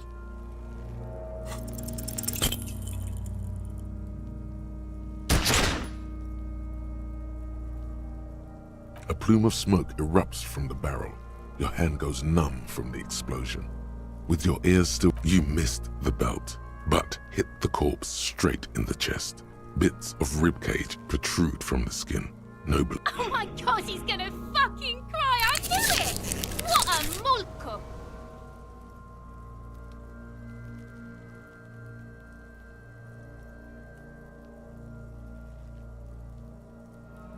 The armistice is sufficiently precise, officer, especially at close range. It's not the gun's fault you can't shoot. It's your pig hands. Pigs don't have hands. They have, like, fucking hooves or something. Kuno has hands. Kuno can shoot that shit down for you.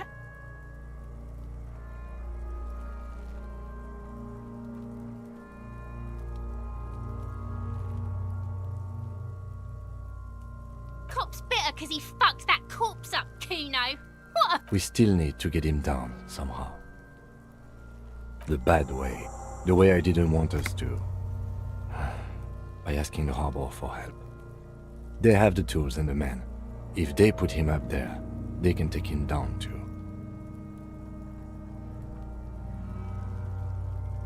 From the gates, by negotiating or fighting. I'm unenthusiastic about fighting. Or we can try to find some secret third path. It's unlikely though.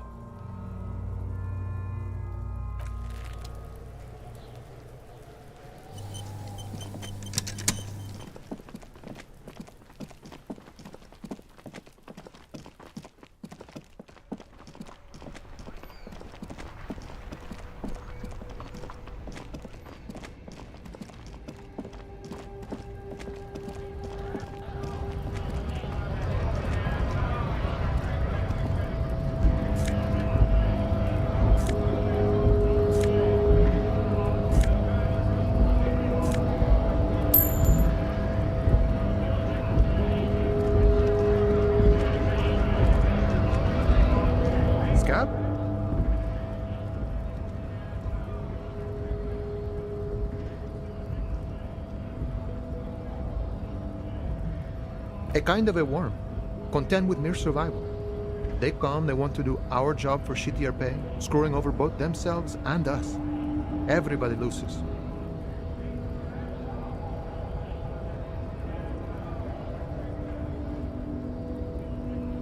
Gotta be bloody stupid or freaking evil to scab.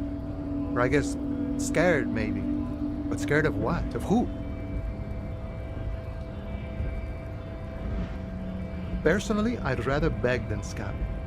If the gentleman shouting on the street came begging, maybe they'd have gotten something.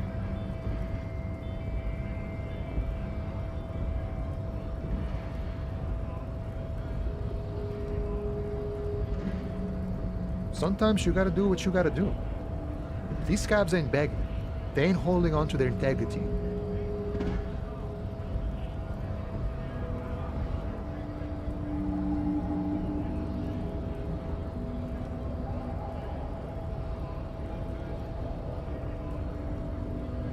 I was just messing with you. No one's ever seen a cop scab. Imagine, you cops going on a strike, but then another cop comes in and says, "Let us cop for less money." Speaking of, what brings the RCM here, to the Wild North? Come to see the strife? Murder, huh? That sounds like a lot of hard work. You'd never see me investigating a murder.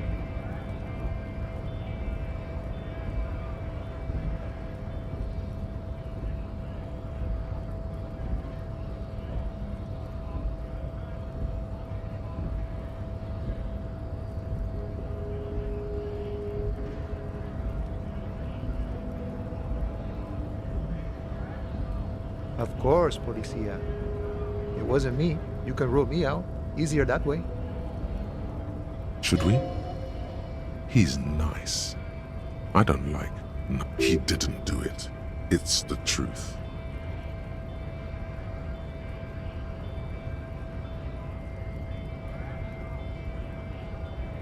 Sure thing, my friend. I can help you out.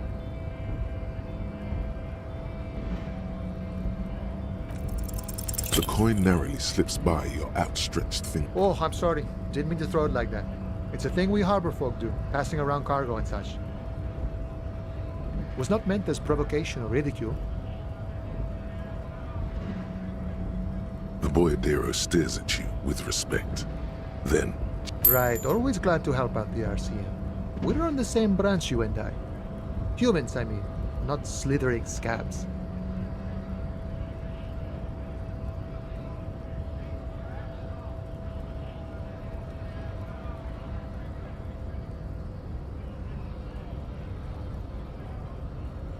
Body still hanging in the tree? Hey, that's a rough pickle. Can't help you with that, sorry. I'm not really an admirer of dead bodies. Might be someone else from the Union can render assistance. I don't operate in that capacity. I'm not a granter of passage. The pass... beneath the jolliness, he suddenly seems doubtful. Aye. Walk right past Measurehead and go in. Yeah, the 2.5-meter tall Semini Supremus is there. Walk right past him, then press the button to unlock the door. Then go past him again. And you enter the arbor through the office. Está.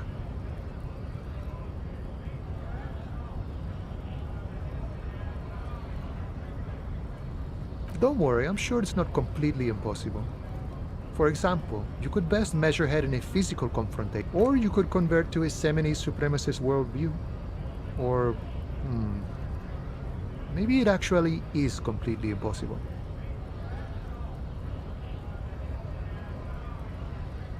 Not yet, no. He's incredibly strong.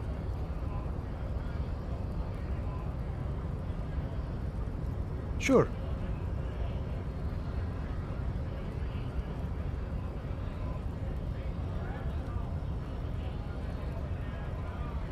You know, serious business. I'm sure the big boss will be glad to tell you. You'll have to ask him first. He's a chatty guy. Wants to talk about the strike. Return once you've met the Union boss and are on a better foot.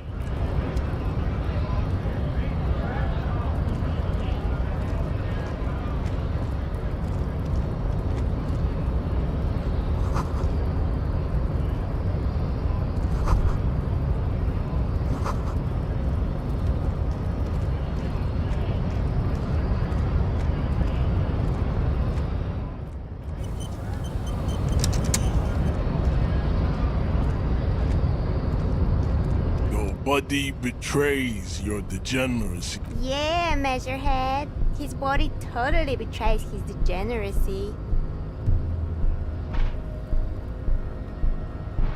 That is precisely the negligence that has led you to succumb to Al Ghul. You reek of it. An invisible sword of Al Ghul emerges from your throat. You cannot see it, but others can. It is making the woman in my company sick.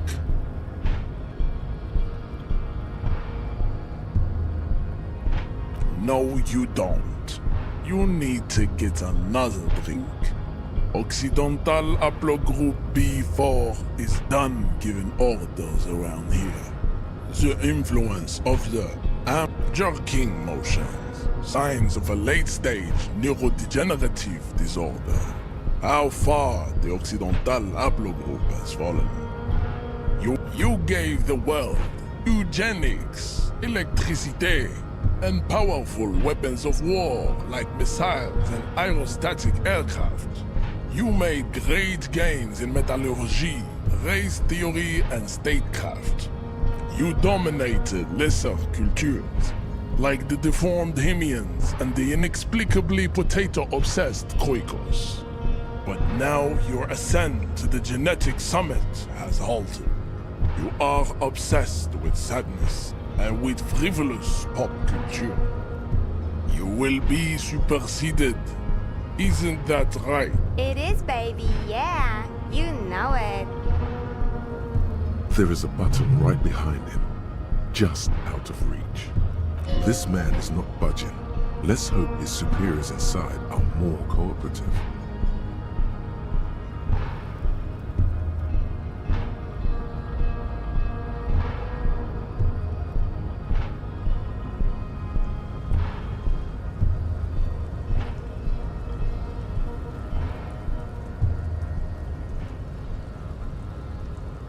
Enough with this begging. You should leave the stage of history with bring your troops to the Simonine Islands and to Boogie Street, and we will pulverize you. When your walls will be lined with bottles of Al Ghul, your beloved beverage. Inside, we will store the odes to homosexuality you call art, and your microcephalic skulls. We still need to get into the harbor. We need...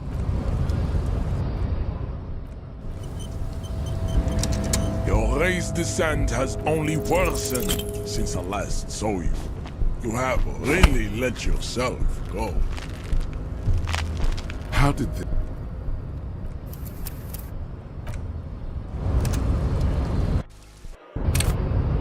Your raised descent has only worsened since I last saw you.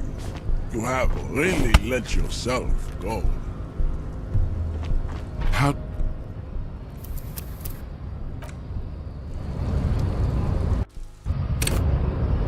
Your raised descent has only worsened since I last saw you. You have really let yourself go. How did this...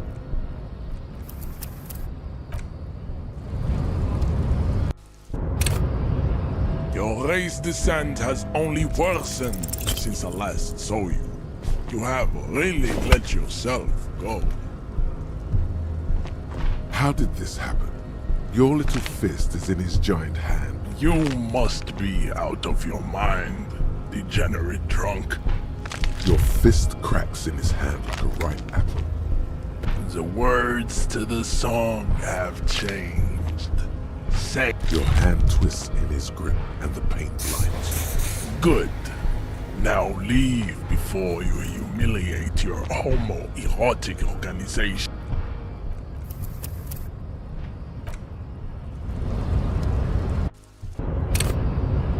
Your raised descent has only worsened since I last saw you. You have really let yourself go. How did...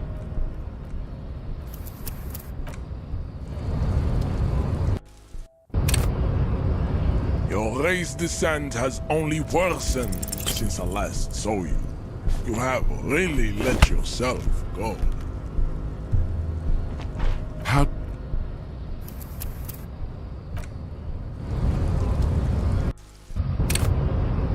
Your raised descent has only worsened since I last saw you. You have really let yourself go. Just like that, instinct took over. A solid strike straight into his throat, into the cartilage. You could swear you felt the soft palate break. The man is reeling, gasping for air. Time stands still around you, and all you hear is a small gurgling sound as a trickle of blood appears on the man's lip.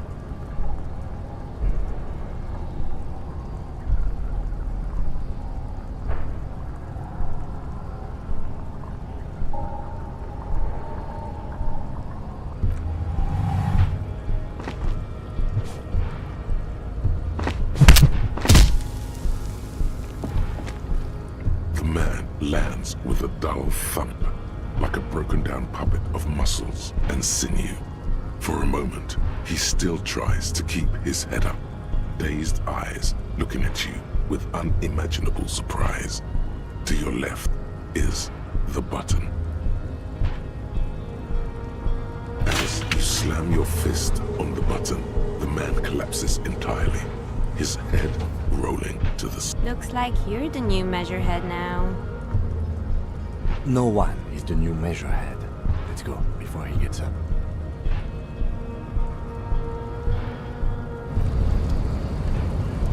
As you turn, a bright light catches your eye, making you squint.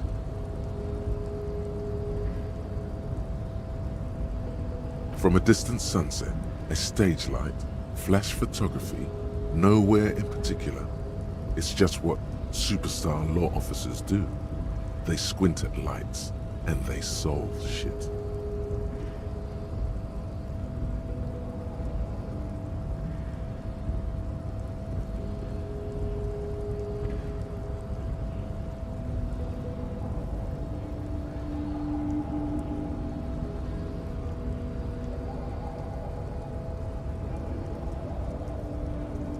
Yeah, you have.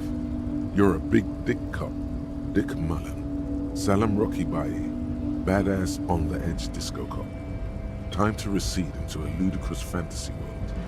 Here with a sudden flash, the world freezes around you, and you along with it. In an iconic monochrome solution, the man is still knocked out. He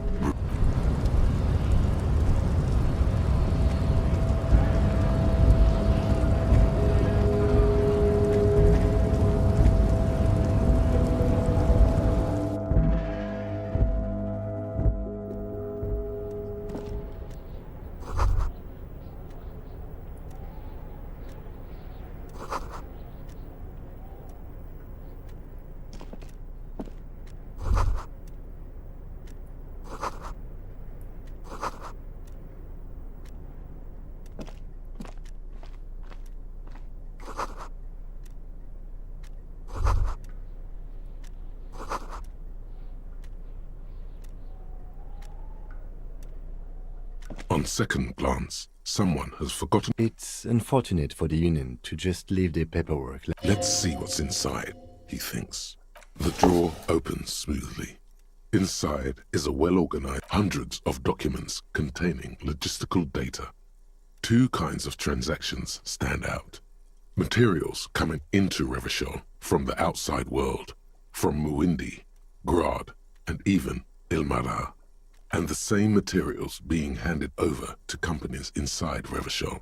Couron, Coal City, La Delta, and Jamrock are listed among the many districts where the imports are being sold. It's hard to make sense of this thicket of company names, dates, quantities, and percentages. You try to focus, but the lines are getting blurred. Whatever's hidden here is hidden well. Concentration isn't enough. Only a trained accountant with a background in logistics would be able to really make sense of it. However, there is a little handwritten note stuck on the side of the drawer.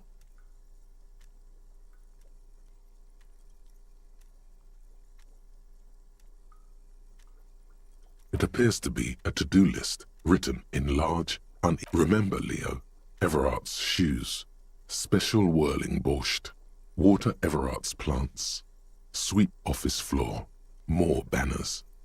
All items on the list have been crossed out and the note itself is crumpled. Everard Clare, probably, the head of the Debarders Union. One of his aides must have left it. Nothing incriminating here. Remember, Leo, Everard's shoes, special whirling borscht, water Everard's plant. All items on the list have been crossed out and the note itself, the drawer, slides.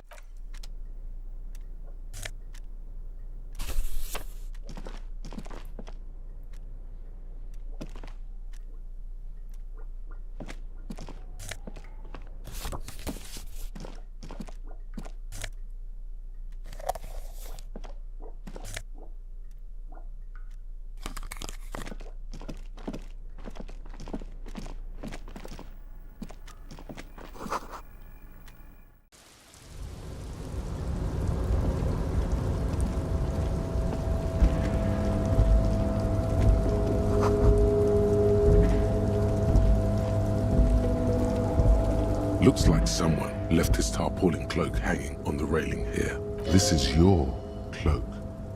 You can feel it. Yes, it does bear the RCM insignia, and we are the only detectives in Martinez.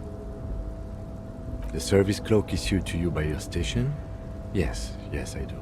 As your fingers touch the tarpaulin, it almost feels like the cloak wants to deliver a message of comfort through your... I will shield you from the elements and give my life for yours.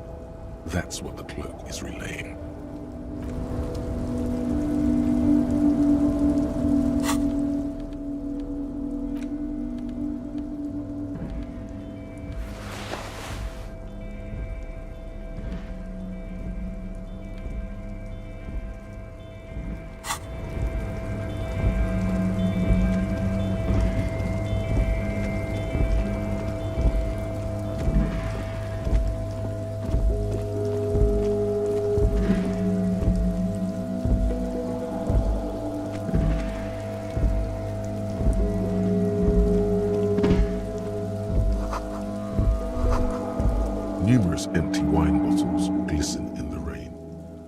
someone partied really hard here.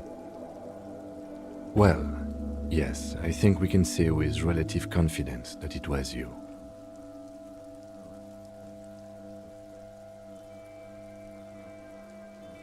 Yes, this scene isn't exactly ripping with joy.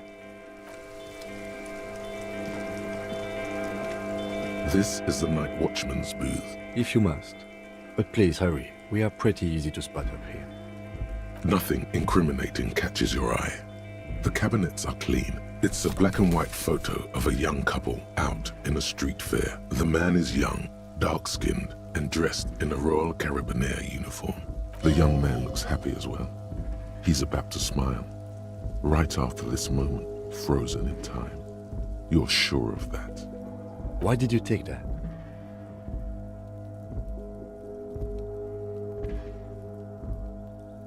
Fine, but let's move. I don't want to be seen snooping around here. This is the night watchman.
Rusting control panel with several knobs. 2 buttons marked Marche and Arrête are faded with use. Marche on, Arrête off. With a loud grind, the crane shifts overhead, moving a massive metal container through the air.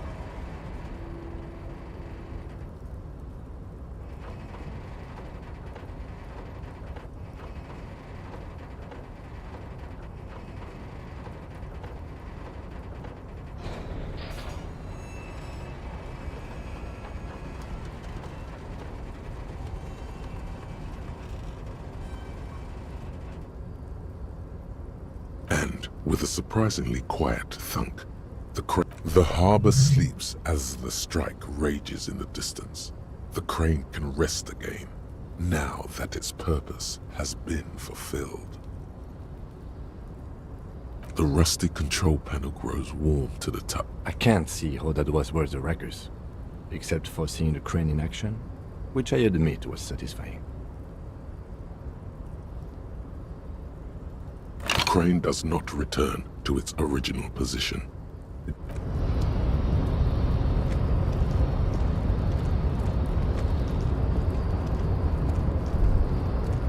Before you stands a cargo container, just one of many in the yard. You do? Because I don't. There are a million containers here. Why are you fixating on this one?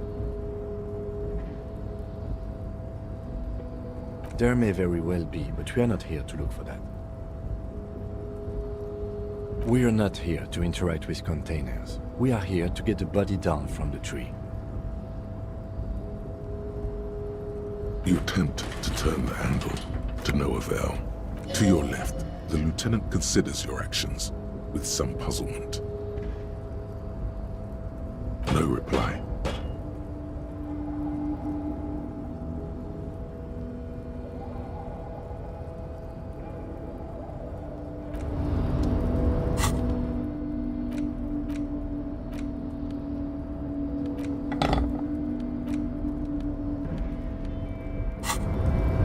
You're back before the cargo container.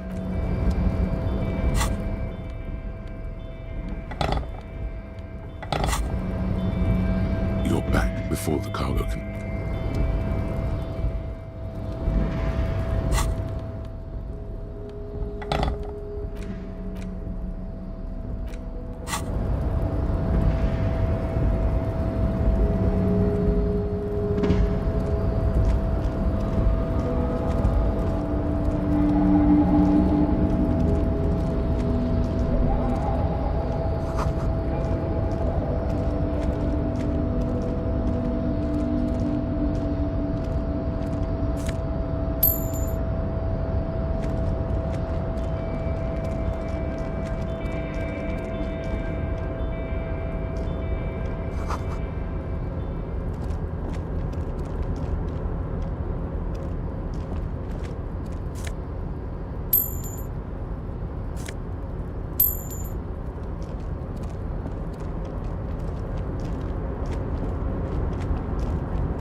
Container, container, I'll turn you nice and red. Container, container, put the logos on.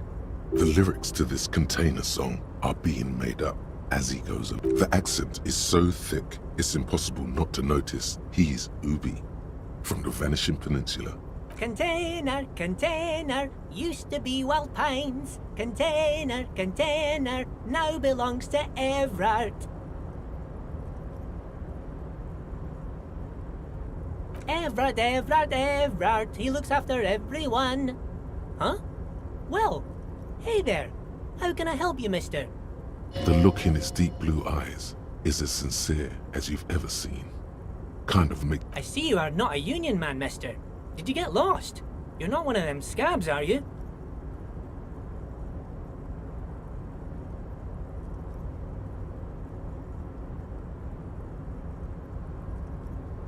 I mean, I don't personally mind. Folks is just folks, you know, and folks gotta eat.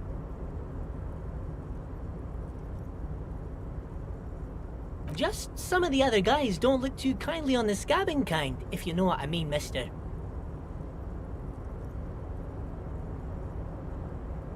Oh yes, born and raised in Irish, mister. Mum had to leave my dad after he got a bit violent. Took us here to the new world. I was about 10 then. Too old to lose my accent then. People say us Ubis are up to all sorts of trouble with sheep and other animals and whatnot. I just want you to know there was never any of that where I come from. No sir, those are just nasty rumours.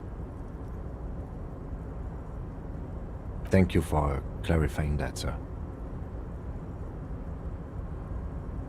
Oh, I'm just making some covers for them containers here.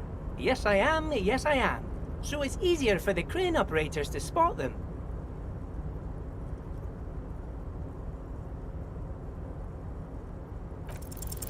Everything is so pretty and red.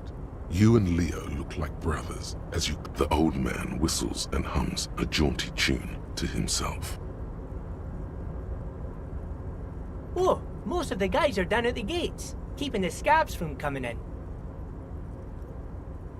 We're on a strike. The whole union is. You don't have to work when you're on strike. Ha! We haven't worked for 2 months now. So no one is working? Not everyone is down there, of course. Mr. Everard is in his office, where he always is. And Jean-Luc is guarding the gate. But Titus and his boys got into some drunken trouble and Everard sent them on a nice vacation. For a week or so.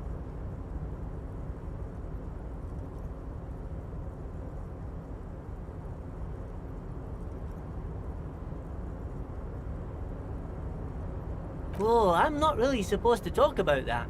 That's union business. Him and his boy stirred up something in town. Probably drank too much and got into a fight or something. I heard Mr. Everett telling them to take some time off.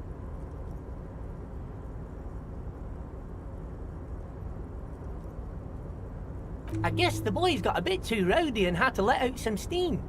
I don't really know the details. That's just how boys are, you know. Easy, Leo. Let's keep this on the hardies.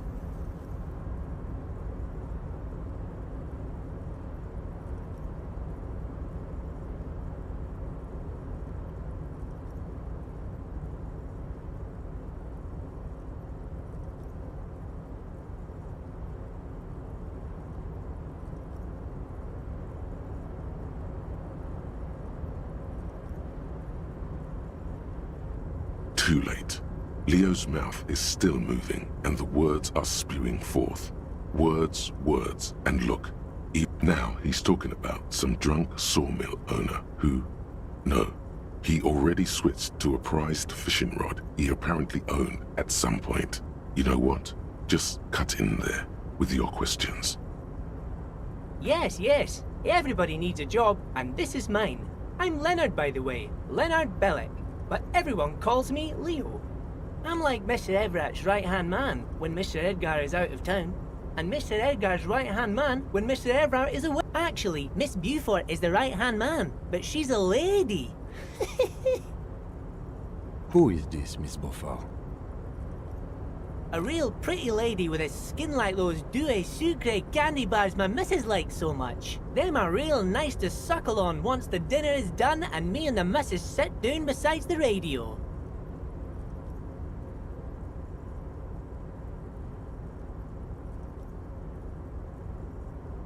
But I can't listen to the radio all the time. There's so much to do around here and I'm always busy keeping things running here. Yes I am, yes I am. Stay on this Miss Beaufort topic. Oh, Lizzie, she is a real sharp tool. Mr. Everett put her through some fancy school and everything, east of the river. 4 years she was gone, and when she came back, she was all fancy and lawyer. But she's a real nice girl.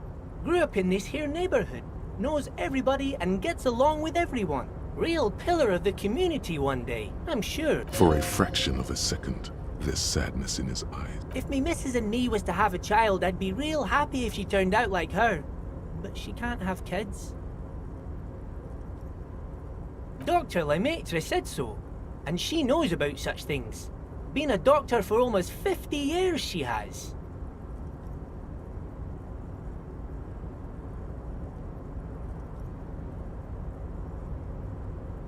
So Everett trained a lawyer named Miss Beaufort. Interesting.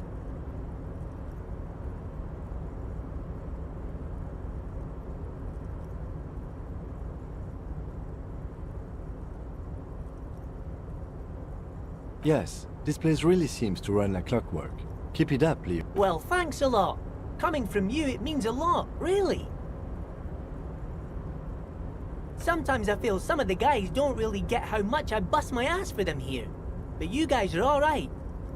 The white rectangle on your clothes might not mean an awful lot in Martinaise, but the recognition from an authority figure made Leo's day.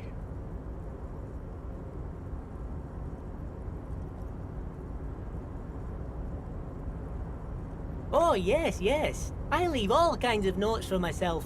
That old head of mine ain't so good at keeping things in no more. I almost forgot about the borscht. Oh, yes. I've been taking special whirling borscht to the men every day since the strike started. It's very, very good. Makes a man feel so warm and happy. I feel like I could take on Mr. Renadan's boar dogs every time the lunch is done.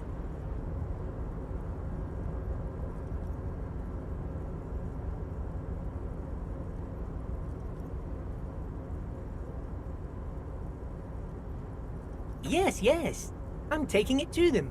The borscht keeps them happy and in fighting spirits. Makes you all warm inside. They brew it in the whirling in rags.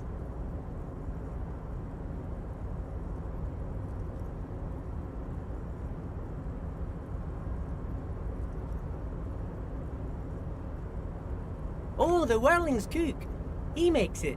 Them is always talking with Mr. Manana in that weird language and laughing together. He doesn't speak what we speak. He's from Grad.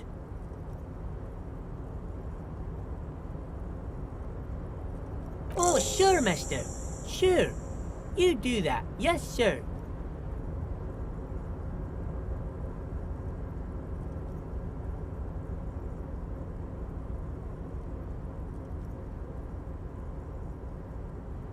He didn't actually understand what you meant, and now he's just nodding along. Oh, that one. That should be empty as far as I know. Lots of containers here have nothing in them. They're... Told you. Oh, you want Mr. Everard then? He's an awfully nice fellow, he is. Him and his brother are both nice fellows. They've lived their entire lives in this here neighborhood. Guys like Mr. Everard and Mr. Edgar, his brother, are real good guys. Made Martinez what it is today. Mr. Everard and Mr. Edgar and I went to the same school, we did, when we were boys. Oh, Mr. Everard is usually in his office, of course. But you gotta be quick if you want to see him. He leaves around 10 p.m.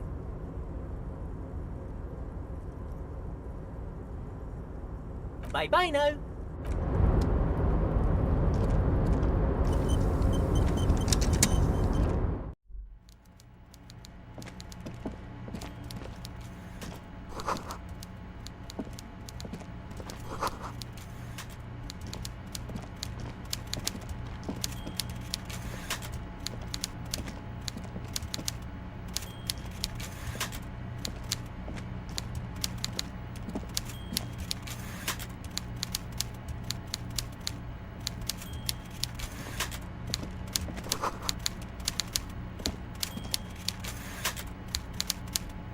Before you is a walrus of a man seated behind a large desk.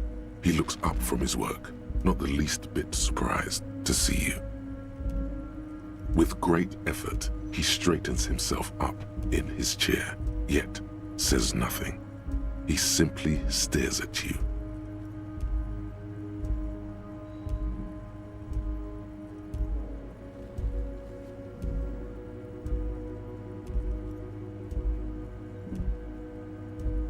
Welcome, Mr. Dubois, Mr. Kitsuragi.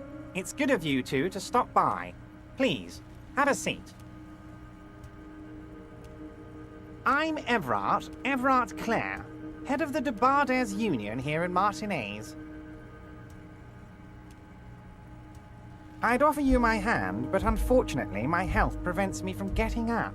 You understand? He looks extremely comfortable. The tiny folding chair, on the other hand, looks like a torture device.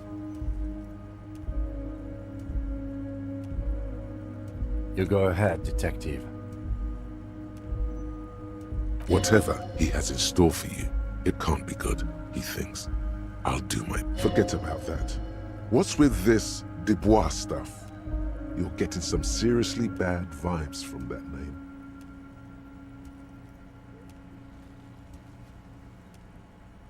Please, Mr. Dubois, let us converse in a civilized manner, as equals.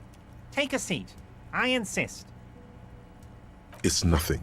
Yes, that's probably right. It's nothing. Forget about it. Filter it. Excellent, Mr. Dubois. I can see that you're a reasonable man, and reasonable men can be of great use to one another.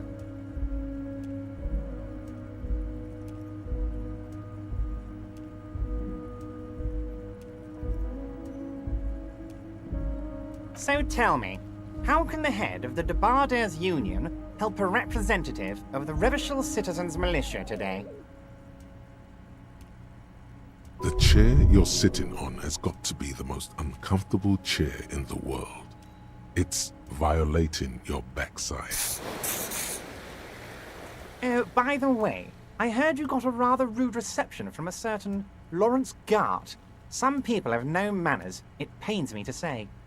This should take care of that nonsense. It should be sufficient to cover your expenses for a few days and patch over your differences with a cafeteria manager. Wow, that's 25 real. That's good money. You need it.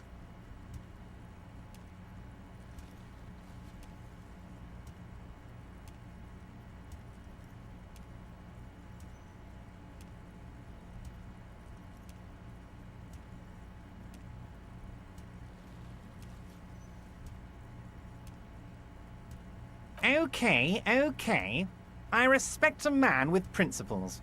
No handouts, then. Now, I'd like to set your mind at ease about one other matter. Your lost gun. Let me assure you, Union people are on it as we speak. I've got my best hounds looking for that lost gun. His slug-like lips move, but all you hear is an echo. Lost gun, lost gun, lost gun. The world is swallowed by a black hole of fear. Only 2 words escape its gravitational pull. Lost and gun. I know everything, Harry. Right now, I know that you're worried. It's not like you left it loaded. You didn't lose a loaded gun. Local children aren't out there playing with it right now, pointing it into their own mouths. It's in a safe place. I just know it. I have a feeling everything's It was loaded. There were 2 bullets in it.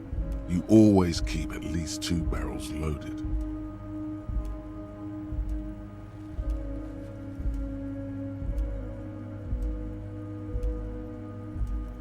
Officer, we will deal with this later.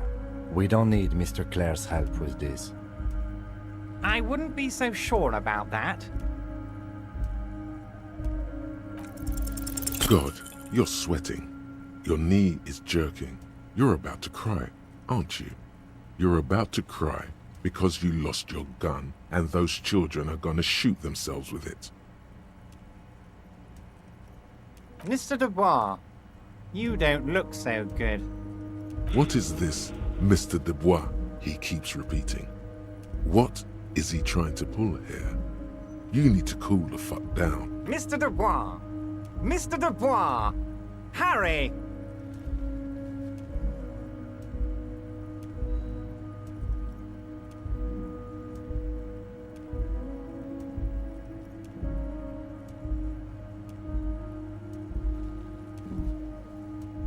Mr. Dubois, are you okay? Can I get you a glass of water or something? Are you having some kind of medical emergency? Maybe you could use your hands somehow, in a kind of throw-in motion, like you're throwing that Mr. Dubois act right back at him. He's Mr. Dubois.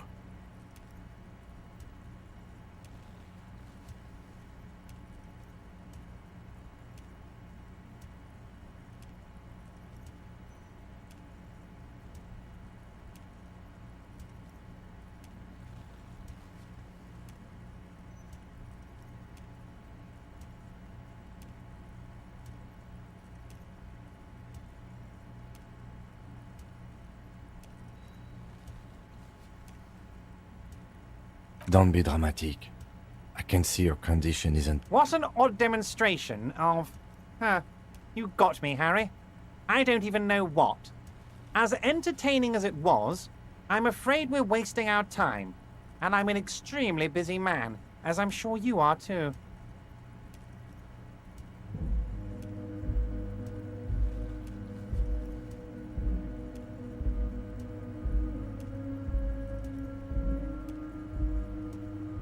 Okay, enough. We are here to ask you some questions pertaining to a murder investigation. Quick, here's your window. Get yourself together and ask him questions. Police, it is about time to stop embarrassing yourself. Questions will help you regain some of your lost dignity.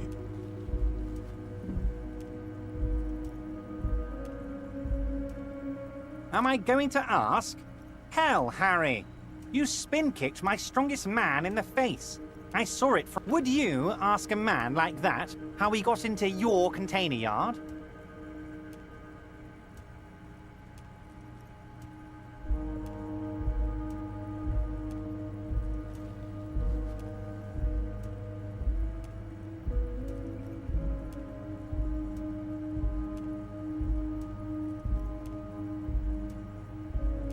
Don't worry, Harry. Between you and me, I'm not a huge fan of his race thing, but the Union did not get where we are today by frowning on eccentricity.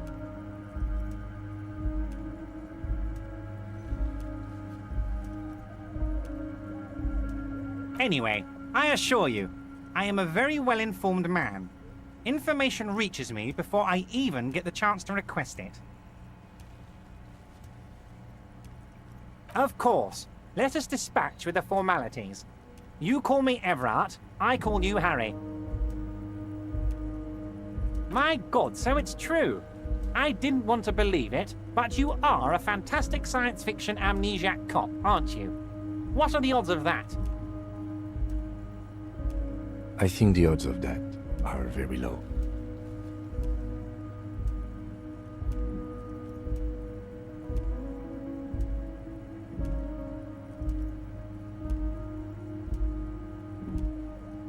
I assure you, there's nothing to be ashamed of, Harry.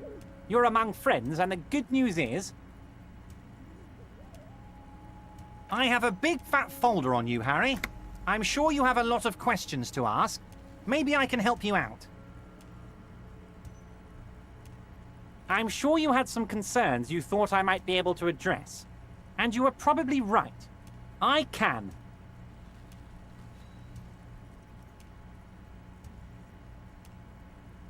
Are you trying to tell me you've gotten hold of some of our documents?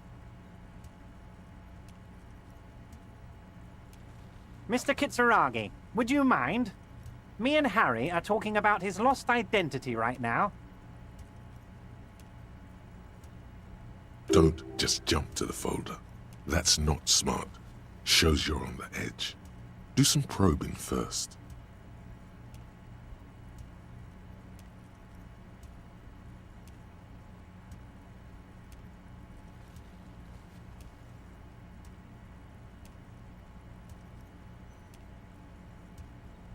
It's Harry.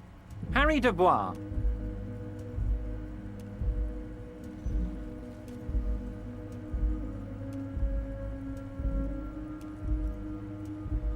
And I can work with you, Harry. Now, what else can I do for you?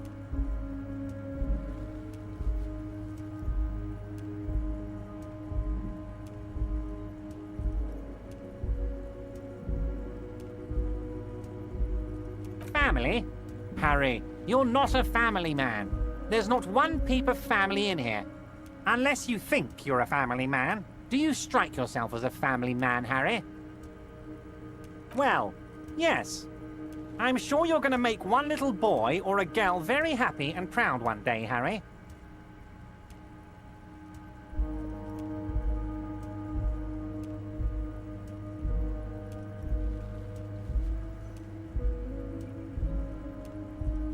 Harry, you're not simply a cop, you're a star. A bright shining star in the drab law enforcement sky, outshining all other stars. You're a superstar.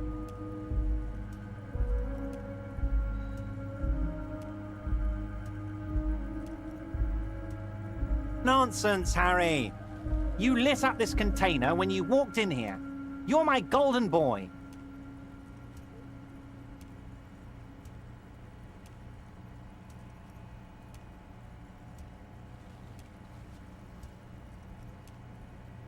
Ah, this?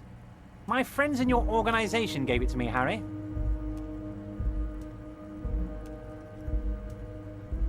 I find that very suspicious.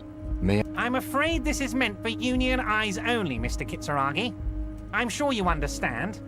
Please continue, Harry.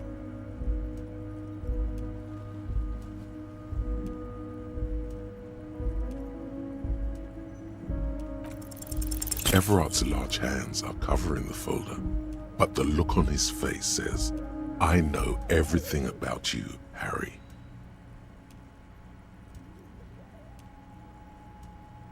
Oh, Harry. Oh, wow. This is really something. I'm sure it's not that bad.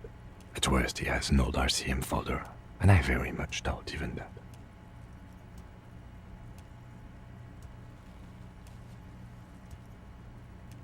So how about it, Harry? You need assistance, I presume?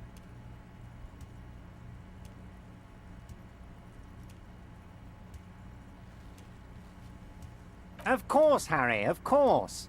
Let's not linger on personal details and amnesia. You wanted something from me. You might have noticed there's one hanging on a tree behind the hostel cafeteria. Oh my. Don't take this question personally, but why would I get involved? Mr. Clare, the man was hanged with a cargo belt. A steel-reinforced cargo belt. It's safe to assume the Union had something to do with it. Besides, getting the body down would benefit all of us. It's a stain on the neighborhood.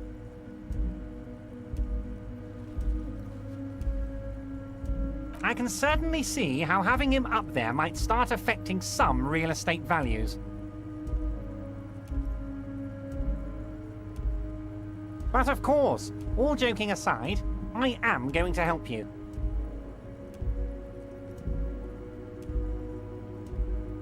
Jean-Luc, the cop who bested you in physical combat is here, and he has a little dead body in a tree problem. Namely, he needs it to be taken down. Please extend him this courtesy. You can find Luke down at the gates, but you already knew that. Anyway, he's going to help you, now that he's back on his feet.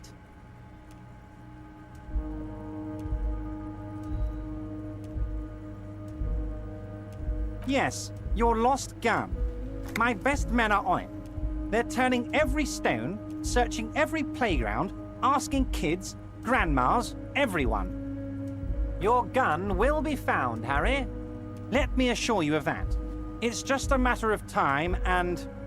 The only way to find it seems to be working with him. He might even be holding your gun hostage.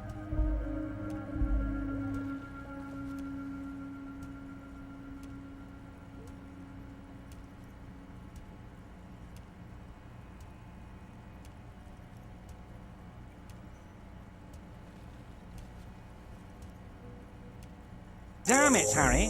That's exactly what it means. I'm only kidding, of course. Of course. I understand. We help you, you help us.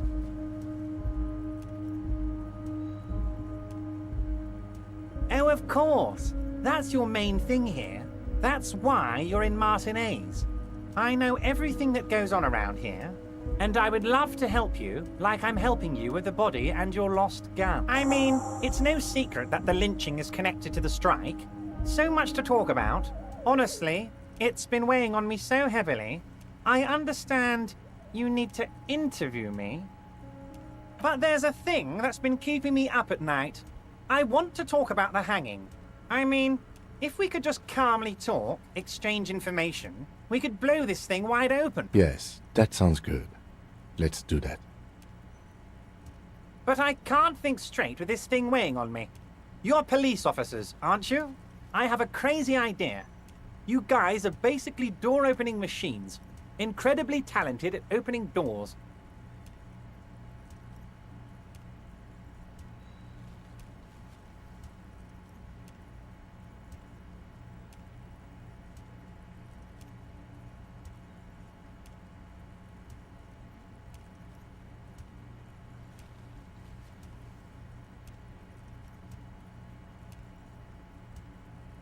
And I'm sure you're going to open this one with flying colors, Harry. This really is very simple, and there's nothing shaky. The stars aligned into a cosmic frown here. He has your fate decided. Bide your time, however, and let the stars continue their course, and that frown shall turn into a smile. Only if you play along.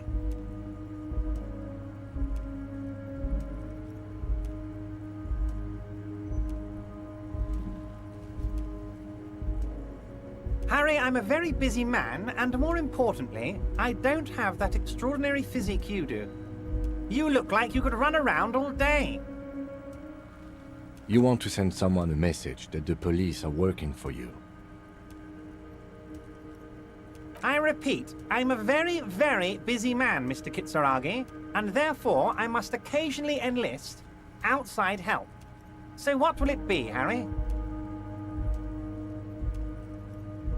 Oh, no one's. It's just a weasel. A weasel lives there. Nothing for you to worry about. A loud blabbering weasel. When weasels feel no one is watching, they start acting foolishly. Just go there, unlock the door, and leave it open. It's been such a burden on me, Harry. I just want this to be over so I can discuss business with you.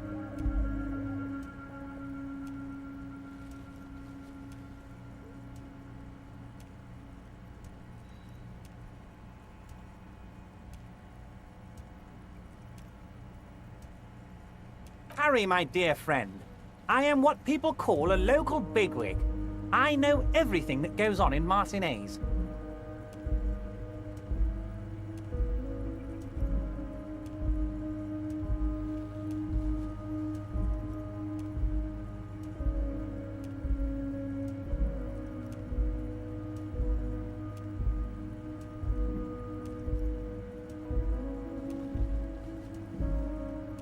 Of course, Harry, I understand. But if that's the case, I don't think we'll ever find your gun. Even worse, we won't be able to speak like equals about the murder. Perhaps this was just bad timing for you. Know that you can always come back to me. I really hope you do. Yes, we both understand what you meant. This may be the only way, he thinks. I won't hold it against you. In fact, we probably should reconsider later.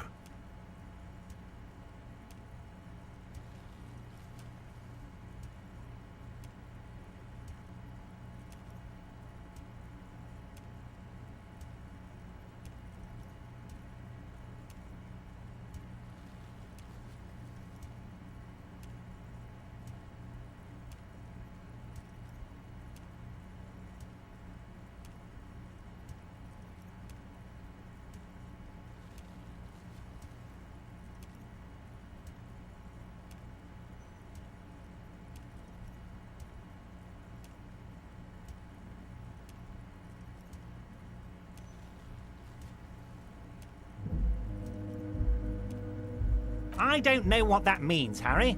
Shady brew? There are so many moving parts in my operation, I can't keep track of them all. You know what? Don't even tell me. Whatever it is, do it. Surprise me. Just one thing. If you can, make it even shadier. He sincerely has no idea what you were talking about. And he doesn't care either.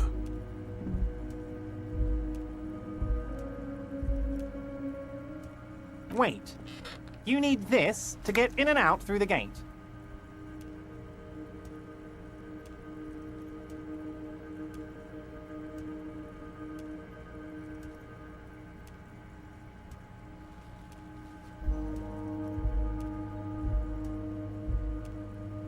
Here, you're one of us now. A real red and white union man. Take care.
The man before you is naked, But for a pair of...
Do not presume this has drastically altered our race dynamique.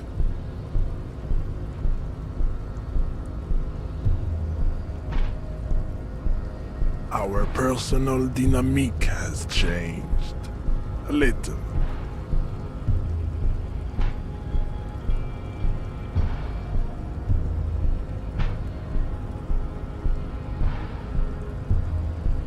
He does not so much as glance at the object. Stop showing me your pathetic cup.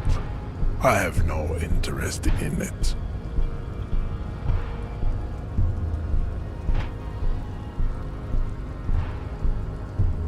Racists are generally not very good examples of their race. I am not like them. I am craniometric perfection.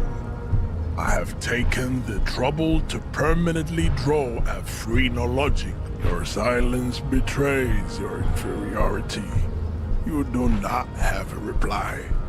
You should enter a deep race slumber, perhaps in 4,000 years. So it was. You bested me in race combat to reach my superior, then had him give me an order. I salute your cunning, enemy. You're so noble, Measurehead. But while I am gone, someone must stand guard on the bridge. That someone needs to be you. Both of you.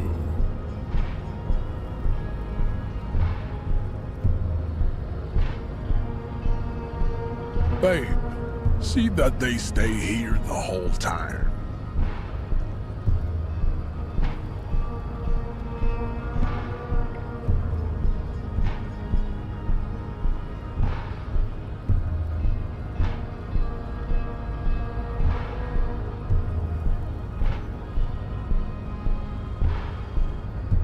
The woman's gaze follows Measurehead as... So, you guys are like cops or something? Cool, I like men with guns and power. I'm Katya, by the way. You hear that? That sound. He's breaking something. Yeah, Jean-Luc must be really tearing it up over there. I wish I could see it. Look at you! RCM rent-a-cops! Guarding that bridge like Everott's lapdogs! Is this where it's at now? The RCM is for sale! And who are you? What is your business here? Why are your clothes 4 sizes too small for you?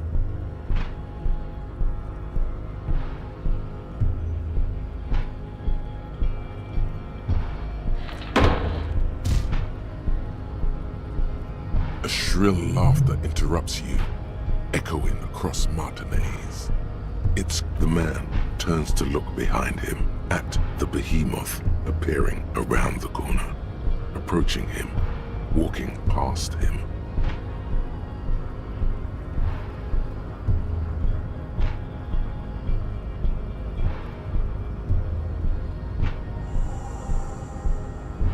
The corpse has been removed from the tree. Stand down and congratulate yourself. You have sided with Ray's victory today.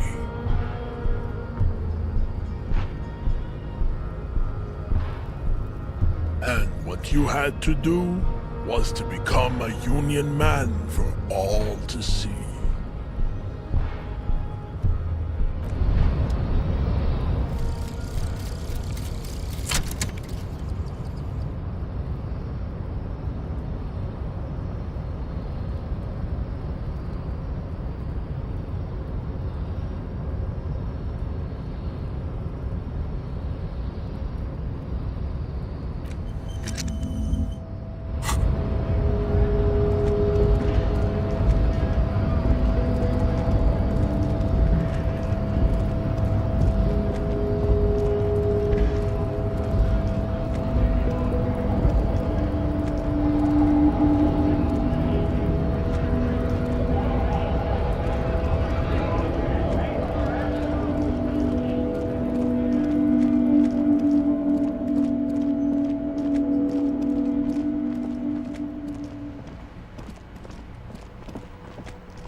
The corpse lies on the ground among the remains of an absolutely demolished pinewood branch. It's gently laid on one side. Mr. Measurehead has done a good job. Nothing is too broken or compromised. The victim is ready for a field autopsy. Yes. 1. Investigation of the scene.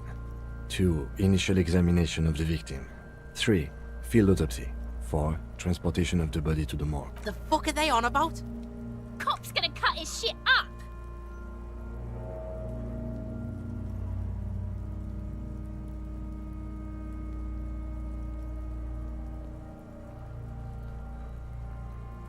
The lieutenant adjusts his glasses and takes a deep breath.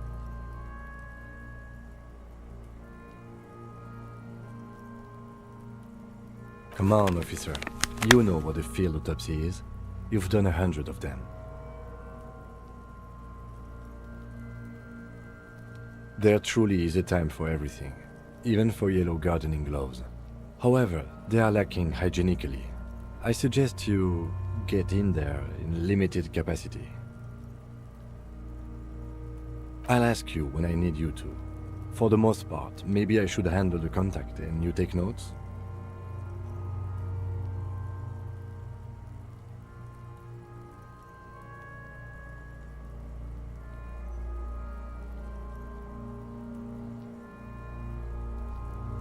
That's right.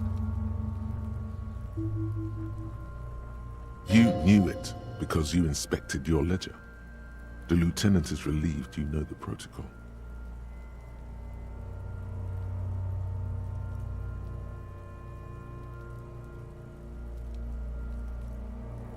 The dead man stares in silence as you crack open the ledger.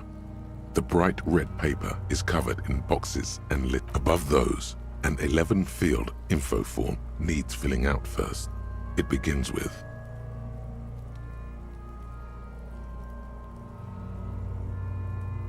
that's you.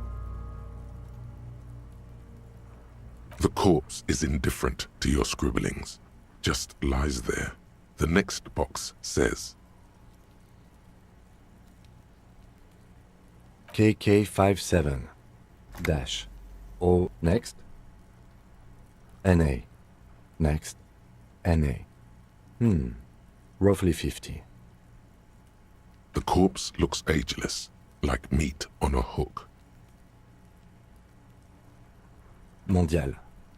The pudgy mess of curdled meat looks neither mondial nor Fucky! male. Pigs can have sex! Nor does he look male, with his pregnant belly and indistinguishable face. We're still going with March 4th. 51. What else? 9. Body identified by is non-applicable. 10. Case number is the same as the coroner's case. KK 57 0503 0815 listens, motionless, with the cargo belt still around his neck. Only one box remains. None, at least not after the initial examination.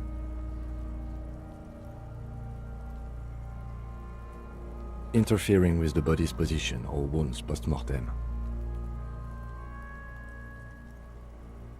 How did you not know that? Aren't you a cop? You're leaving a weak impression here. Say something sure-handed.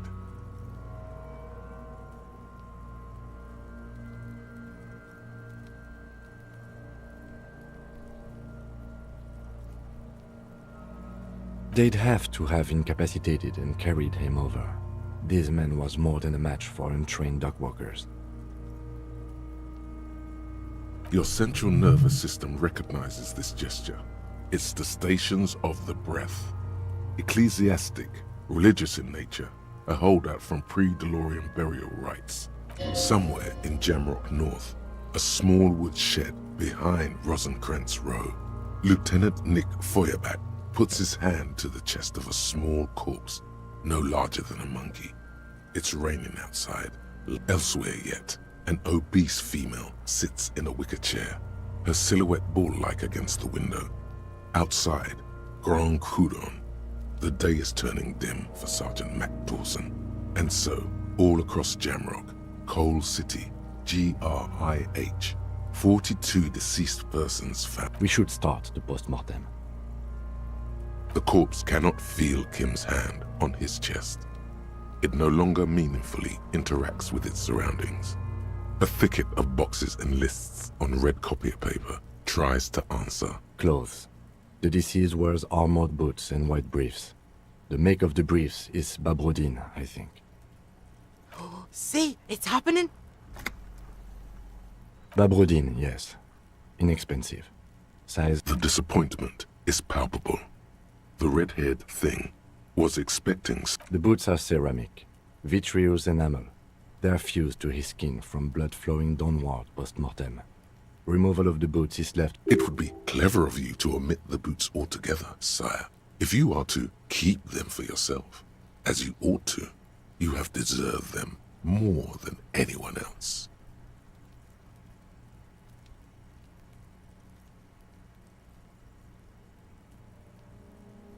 The boot has a serial number.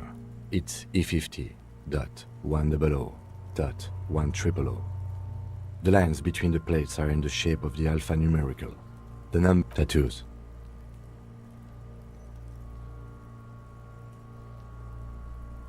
The upper torso is covered in a single, continuous tattoo, resembling a map of the night sky.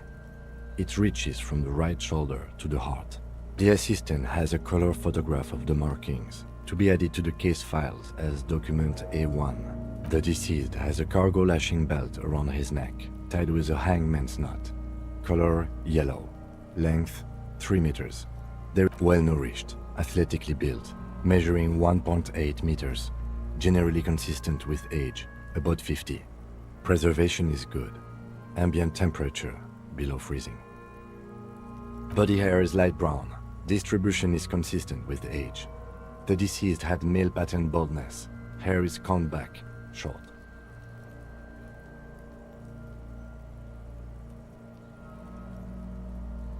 Lividity is consistent with hanging.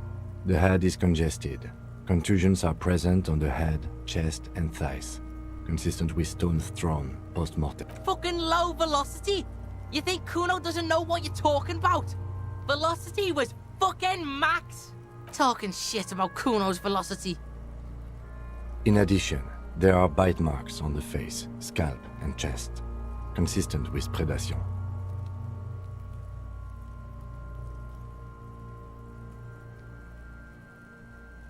Ligature mark.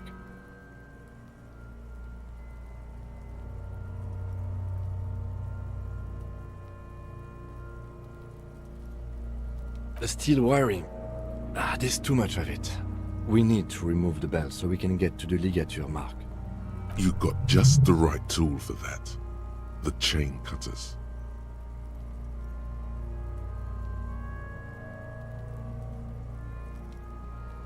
The hanged man lets out a joyous little bubble of rot from his nose.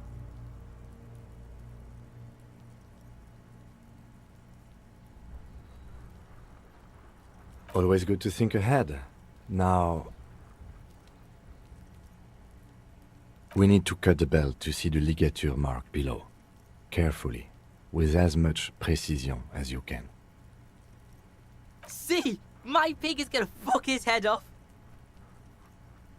No, he ain't. Your pig's a boring fuck.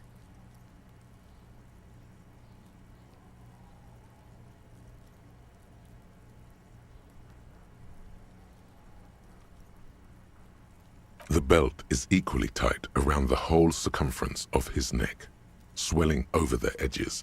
The knot is the weak spot. The chain cutters fit in there, steady now, like a flower arranger. 2 cuts and it should come loose. After some deliberation, you sink the cutters into the knot tying the belt together. You squeeze the rubber handles together. Snap! The knot is slashed. Another cut and the belt falls apart like a flower bouquet, revealing the dead man's neck and the dark red ligature mark around it. The rope rises to a point, leaving a gap in the ligature mark. The suspension point is in the back of the neck.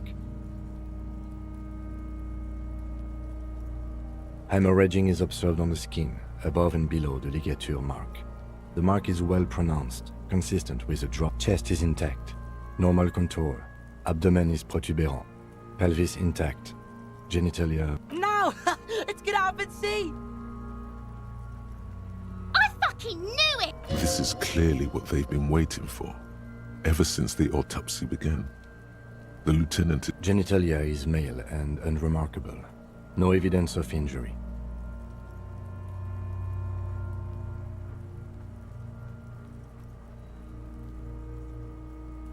Ah yes, your hunch before. We can have a semen analysis requested from processing, if that's what you meant.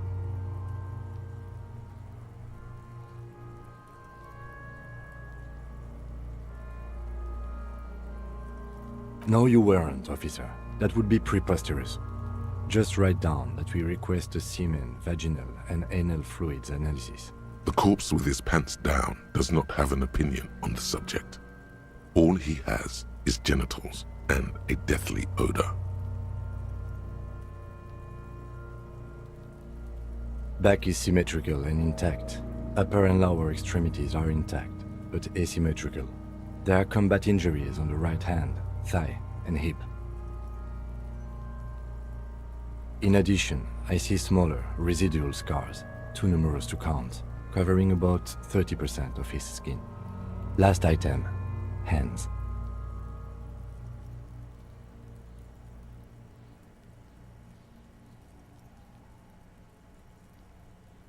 Hands are clean. No sign of a recent struggle. Ooh.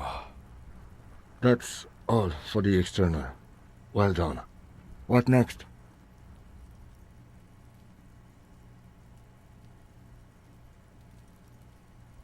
Central nervous system.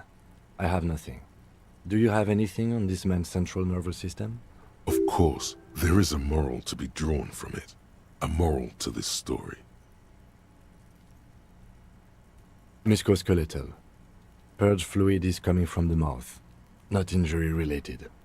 Eyes and tongue. With his eyes almost closed, the lieutenant puts his hand on the dead man's throat and begins to massage it, gently.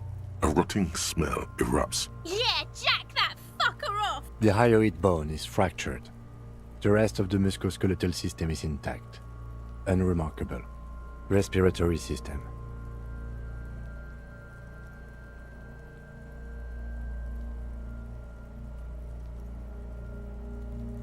Oral cavity shows no lesions.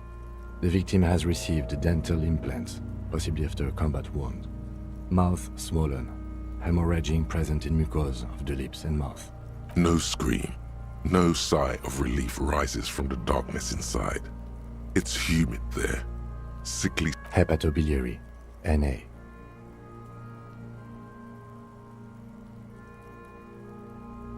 Same for toxicology and serology, NA. Cardiovascular.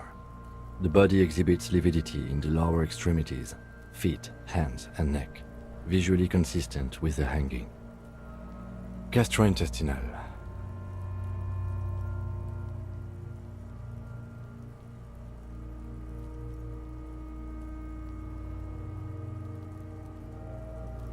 Digested semi-solid food in stomach. Voila.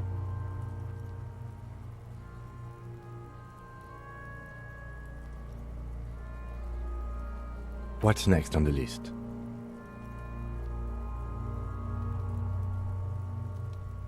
Let's see. We have bite marks, contusions on the head and chest, and a ligature mark encircling the neck. You'll need 3 fields. Leave a 4th one too.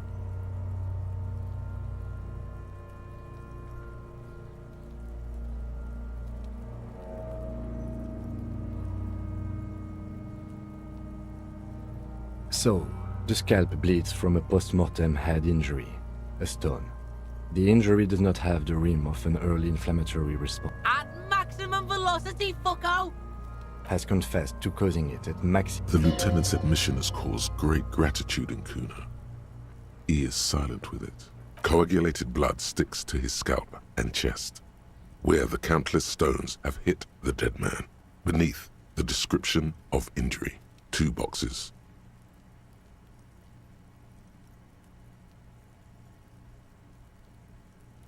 Right. Next. Oh, so we inflicted them?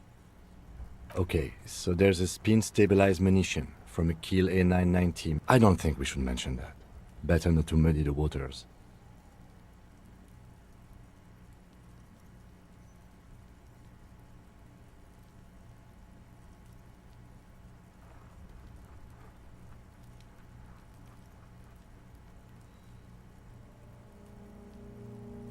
See? These pigs are fucking corrupt. Why don't you fuck him if you love him so much? Now, injuries. Head, chest and scalp bite mark injuries. Predation by birds has caused damage to the body. And your opinion, officer? Agreed. Next injury? A dark red abraded ligature mark encircling the neck, with a gap on the nape measuring, let's say, 7 centimeters. The hyoid bone is fractured. The cervical... I see hemorrhaging on the skin, above and below the ligature mark. Depth of the mark, 1 centimeter. No signs of clawing on the neck. Below the note, 2 customary boxes wait to be ticked. The man's head jerks to the side. The ring around his neck is visible.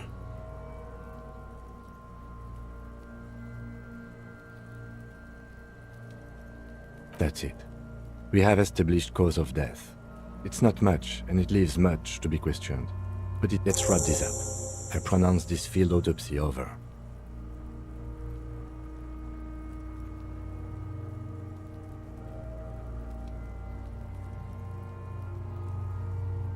Well, we established probable cause of death. Some would say that's the goal of an autopsy. We requested a test to be run on the genitals. That was the règle. The results should arrive in a couple of weeks if we are lucky. I will not hold my breath. We were thorough with the list of injuries too. We described them all in detail. What is there to say? Given the circumstances, it was a professional field autopsy. I need a copy of that autopsy form. Then I will drive him to Faubourg for processing.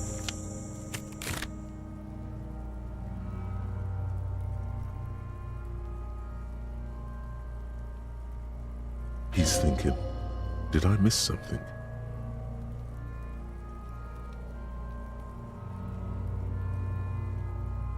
You tilt your head, also looking at the corpse.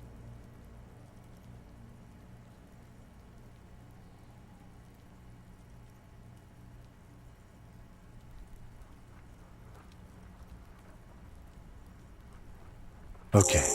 I need a little help for carrying him to the holding pen of my kinema. I can take care of the rest. There go those beautiful enamel boots. May they rest in processing. Oh well, in another lifetime. It's too late to take him into processing today. I'll take him first thing tomorrow.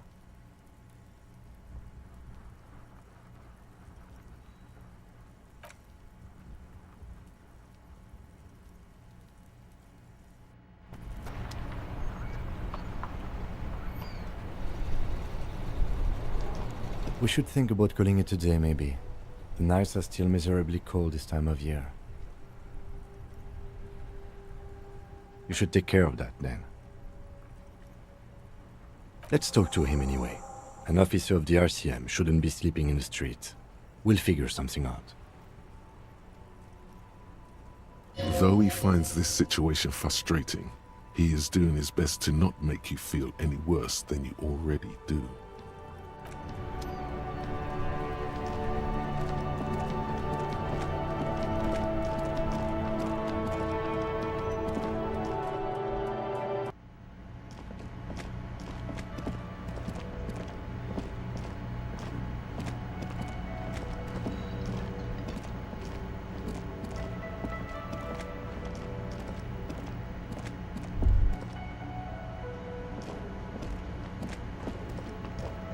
Can I help you? Yes, have you got it? Does that arrangement include you paying me what we already agreed you owe me?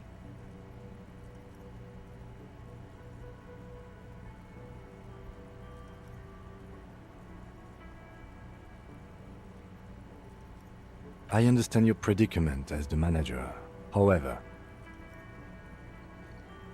I feel I must remind you that we are here to conduct an important investigation that also affects... Forgive me for saying this, but your colleague seems more committed to drinking, and... He shrinks back a bit under the lieutenant's severe gaze. I mean no offense. It's really nothing personal. I just have to protect the interests of this establishment.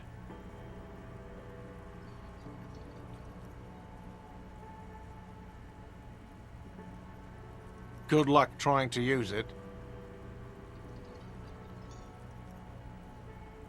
Draconian measures. All the locks have an electronic component. They have to be unlocked down here with a master key before your guest key will open the lock.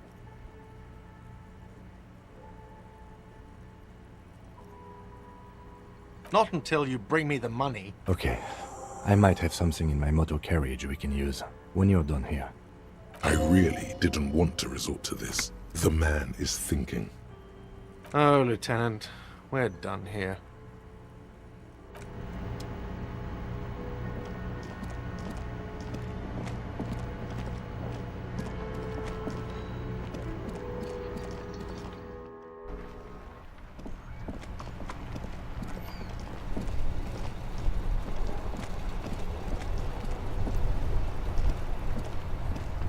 The worn and beaten wooden planks of the bench. We can sit on benches after we've solved the murder. Let's go. You can revisit the bench if you ever need to pass the time when Lieutenant Kitsuragi is gone. The worn and beaten... We can sit... You can revisit...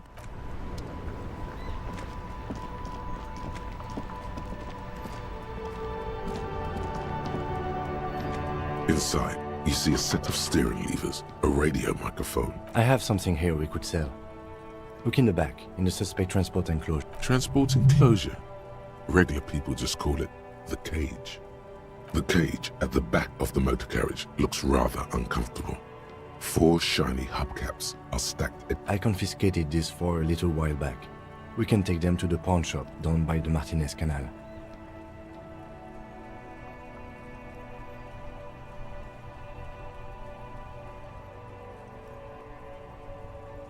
A couple of weeks ago, I stopped a young man for going slower than the speed of traffic. Turns out he was some coalition official's son and high.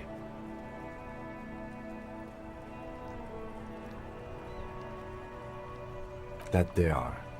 I was going to take them into evidence, but they weren't necessary for conviction.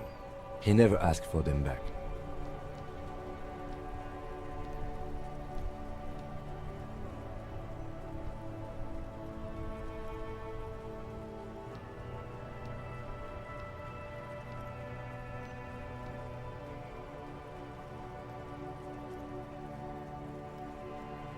The lieutenant nods as you take the spinners.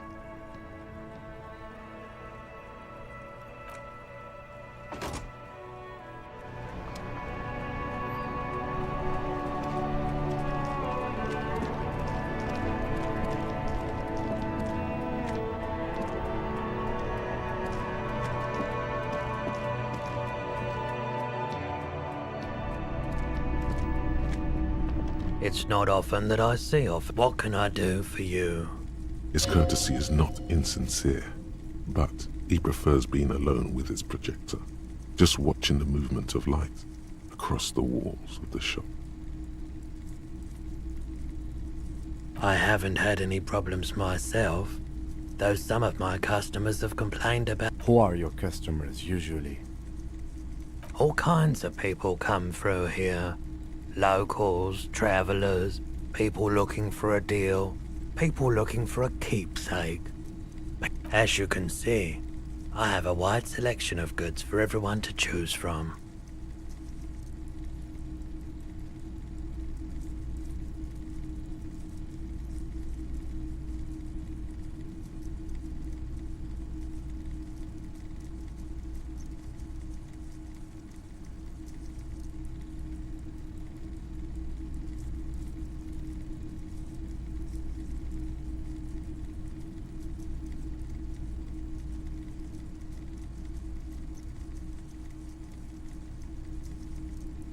It keeps me entertained.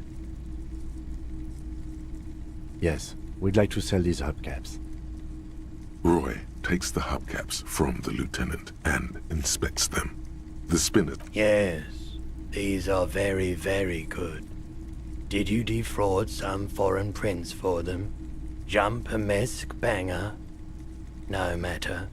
I'll give you 200 real. No one was defrauded or jumped, I assure you.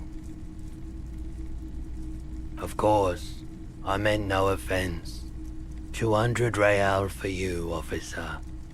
Delightful doing business with you. Thank you. Here's the 130 real you need for your bill. Do not waste it. The windfall is a small consolation. Anything else you're thinking of selling?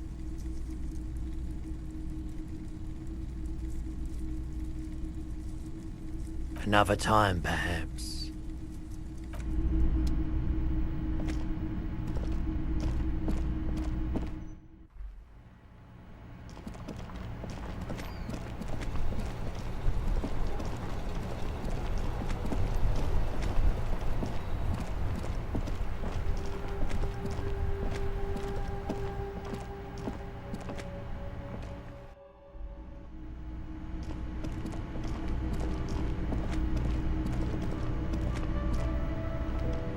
Can I help you? Yes, have you got it? Well?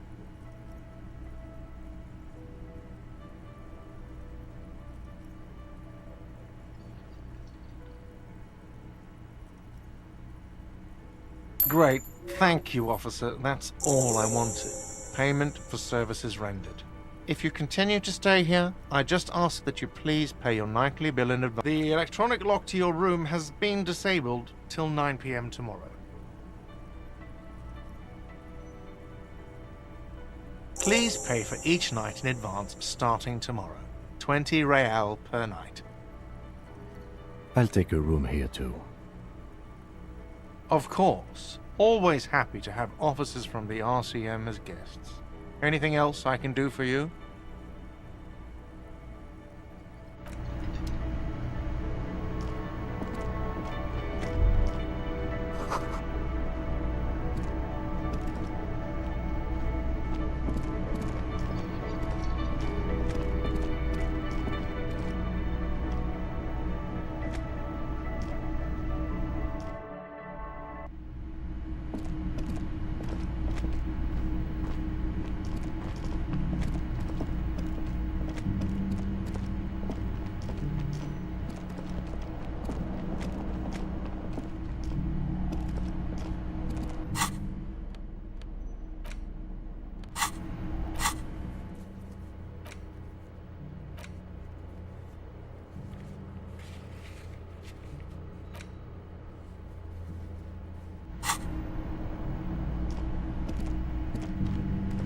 This is the door to the room you redecorated. Just a moment. We should talk about our progress on the investigation. Let's go out to the balcony.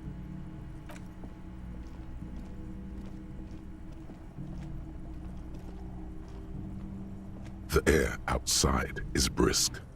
The lieutenant is silent for a moment. He listens to the traffic hum.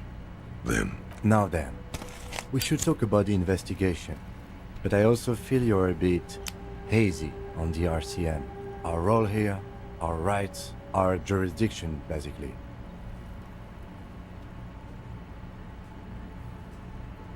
Well, we inspected the victim's body, so that's good. It was not easily approachable in that state, but we did it. I would say our initial inspection was very thorough, and we have solid leads to follow up on. Then you shot him in the chest, which wasn't ideal, but we did manage to get him down from the tree. So as they say, all's well that ends well.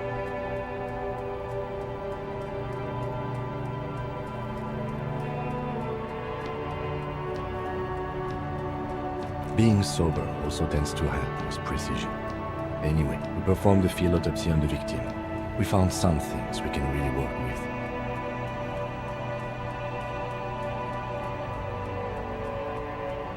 I still feel like we missed something, but it's up to the boys in processing now. We did perform a thorough search of the crime scene. That's great.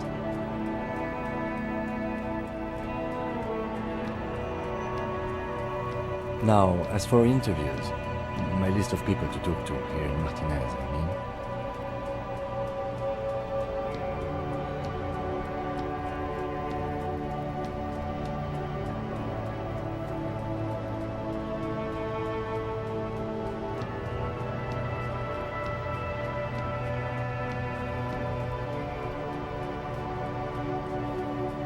Very important indeed. Well, we conducted an interview with Everard Clare. He wasn't particularly forthcoming with useful information, however.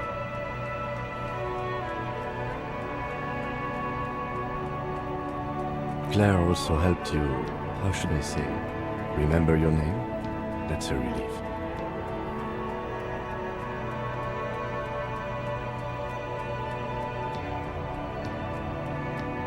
Moving on. We didn't talk to the Wild Pines rep. We really must do that tomorrow. Above all, though, today was exhausting. What's with all the running? You run a lot. Is that a standard Precinct 41 practice?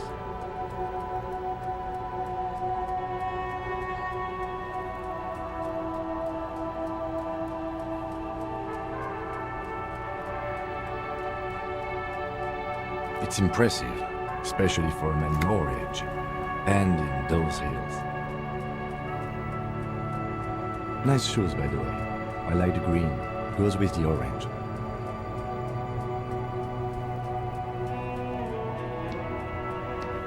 I have a cigarette every night when I go over my notes. It's something of a ritual. Oh man, he looks so devastatingly cool with that cigarette.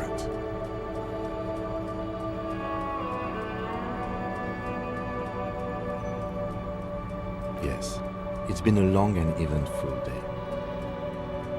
They're quite limited, actually. The power officers of the Rebachol Citizens Militia exercise most frequently is imposing fines of up to 1,000 real for offenses, in accordance with an The RCM's primary role is to ensure safety. We are not really supposed to play any part in the economic structure of Rebachol.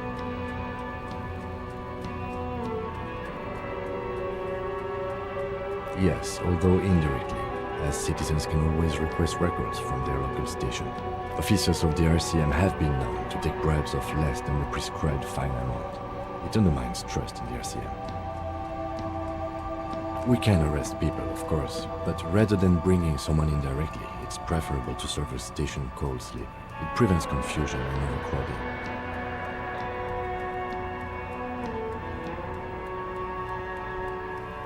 You can't. Those who don't show up become fugitives, though, and have fewer legal rights when they are eventually caught. It's about power projection. Thus far, they seem to mostly show up.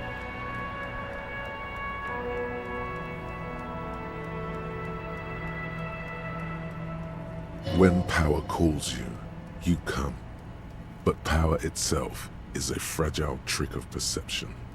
As you may have gathered from the fact that we are expected to carry a record of our kills, like the one in your watermarks, we are permitted to use whatever force is necessary, and strongly admonished not to abuse that power.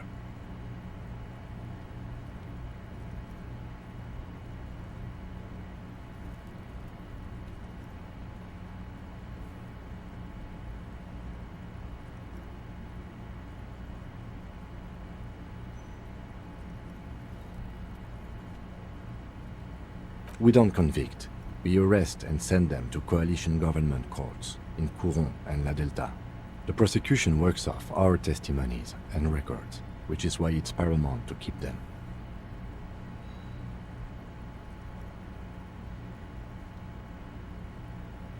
The coalition government and the moral intern more broadly. The RCM was formed by the coalition government to restore order in the international zone after the revolution. So we did. Now we attempt to maintain that order. No more, no less.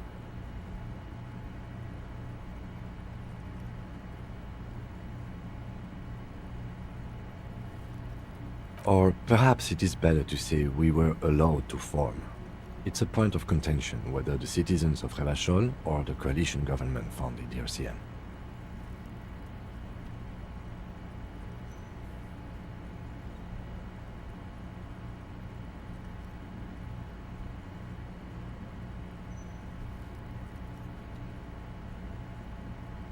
It's probably more honest, yes.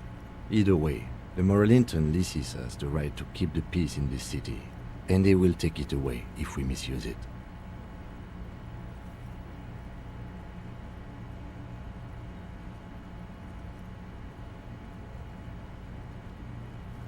The Moralist International are the world's largest political organization. You know who they are. They have been running this place after the revolution failed.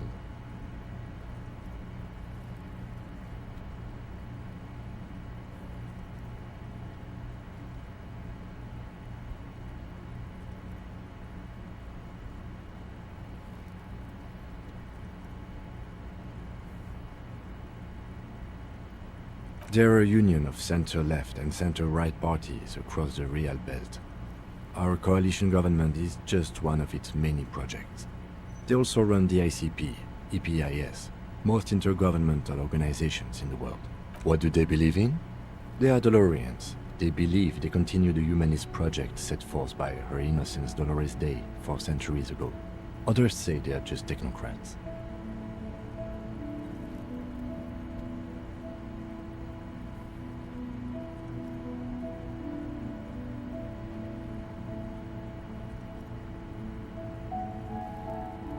Interesting question.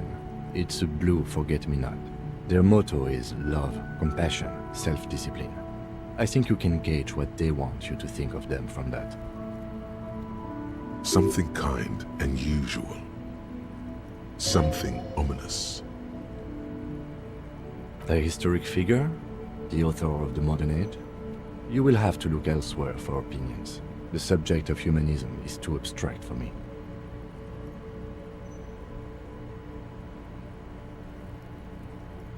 The moral intern are a fact. I try not to have opinions on facts until they change. And it doesn't look like that's about to happen.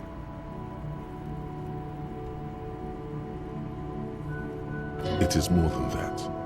There's some kind of affection in him.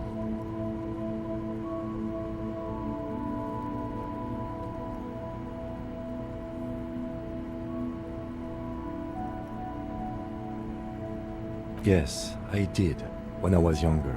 In my 20s, I considered myself a moralist. A blue forget-me-not, a piece of the sky. They're not all that bad. That's another leitmotif associated with moralism. But the years have changed that. I don't know what I believe in now. No, I believe in the RCM. That's enough for me.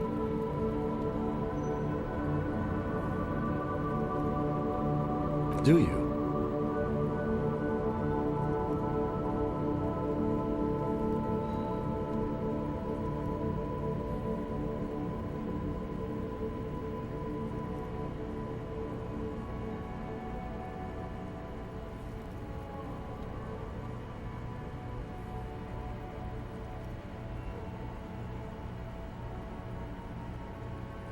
We are in what is called the twilight of international law. The laws we claim to enforce come from the MI. Without them, we are simply vigilantes. Then you will adore Martinez. For many of these people, the Union especially, vigilantes is precisely what we are. Personally, I don't enjoy it much. The dying lights of the city shimmer below. Slowly, like luminous clouds, they pass on his lenses. This soldier is the highlight of the day for me, he thinks. This little stick right here. They really don't like us here. And the mouth on that kid, Kuno. It's different inland, in Jamrock and the GRIH.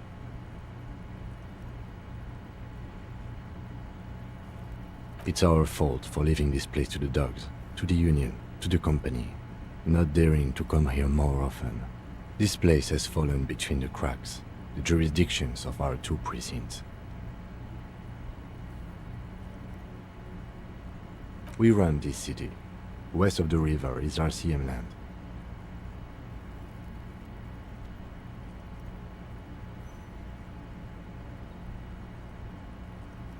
It's incredibly hard. Human beings are... But we are in control, and it's worth it. The organization works, our systems work. If they didn't, the city would disintegrate.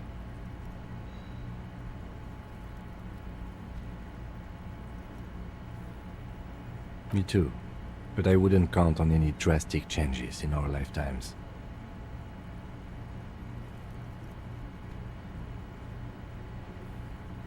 Yeah, it's getting very cold now. Let's go.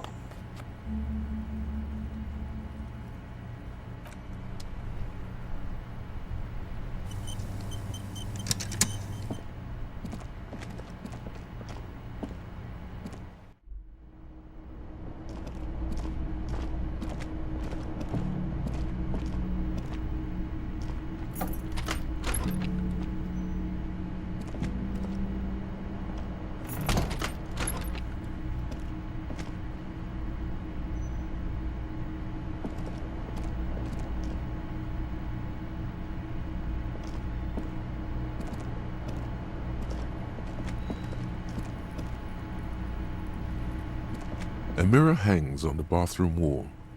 In it, your face, adorned with the expression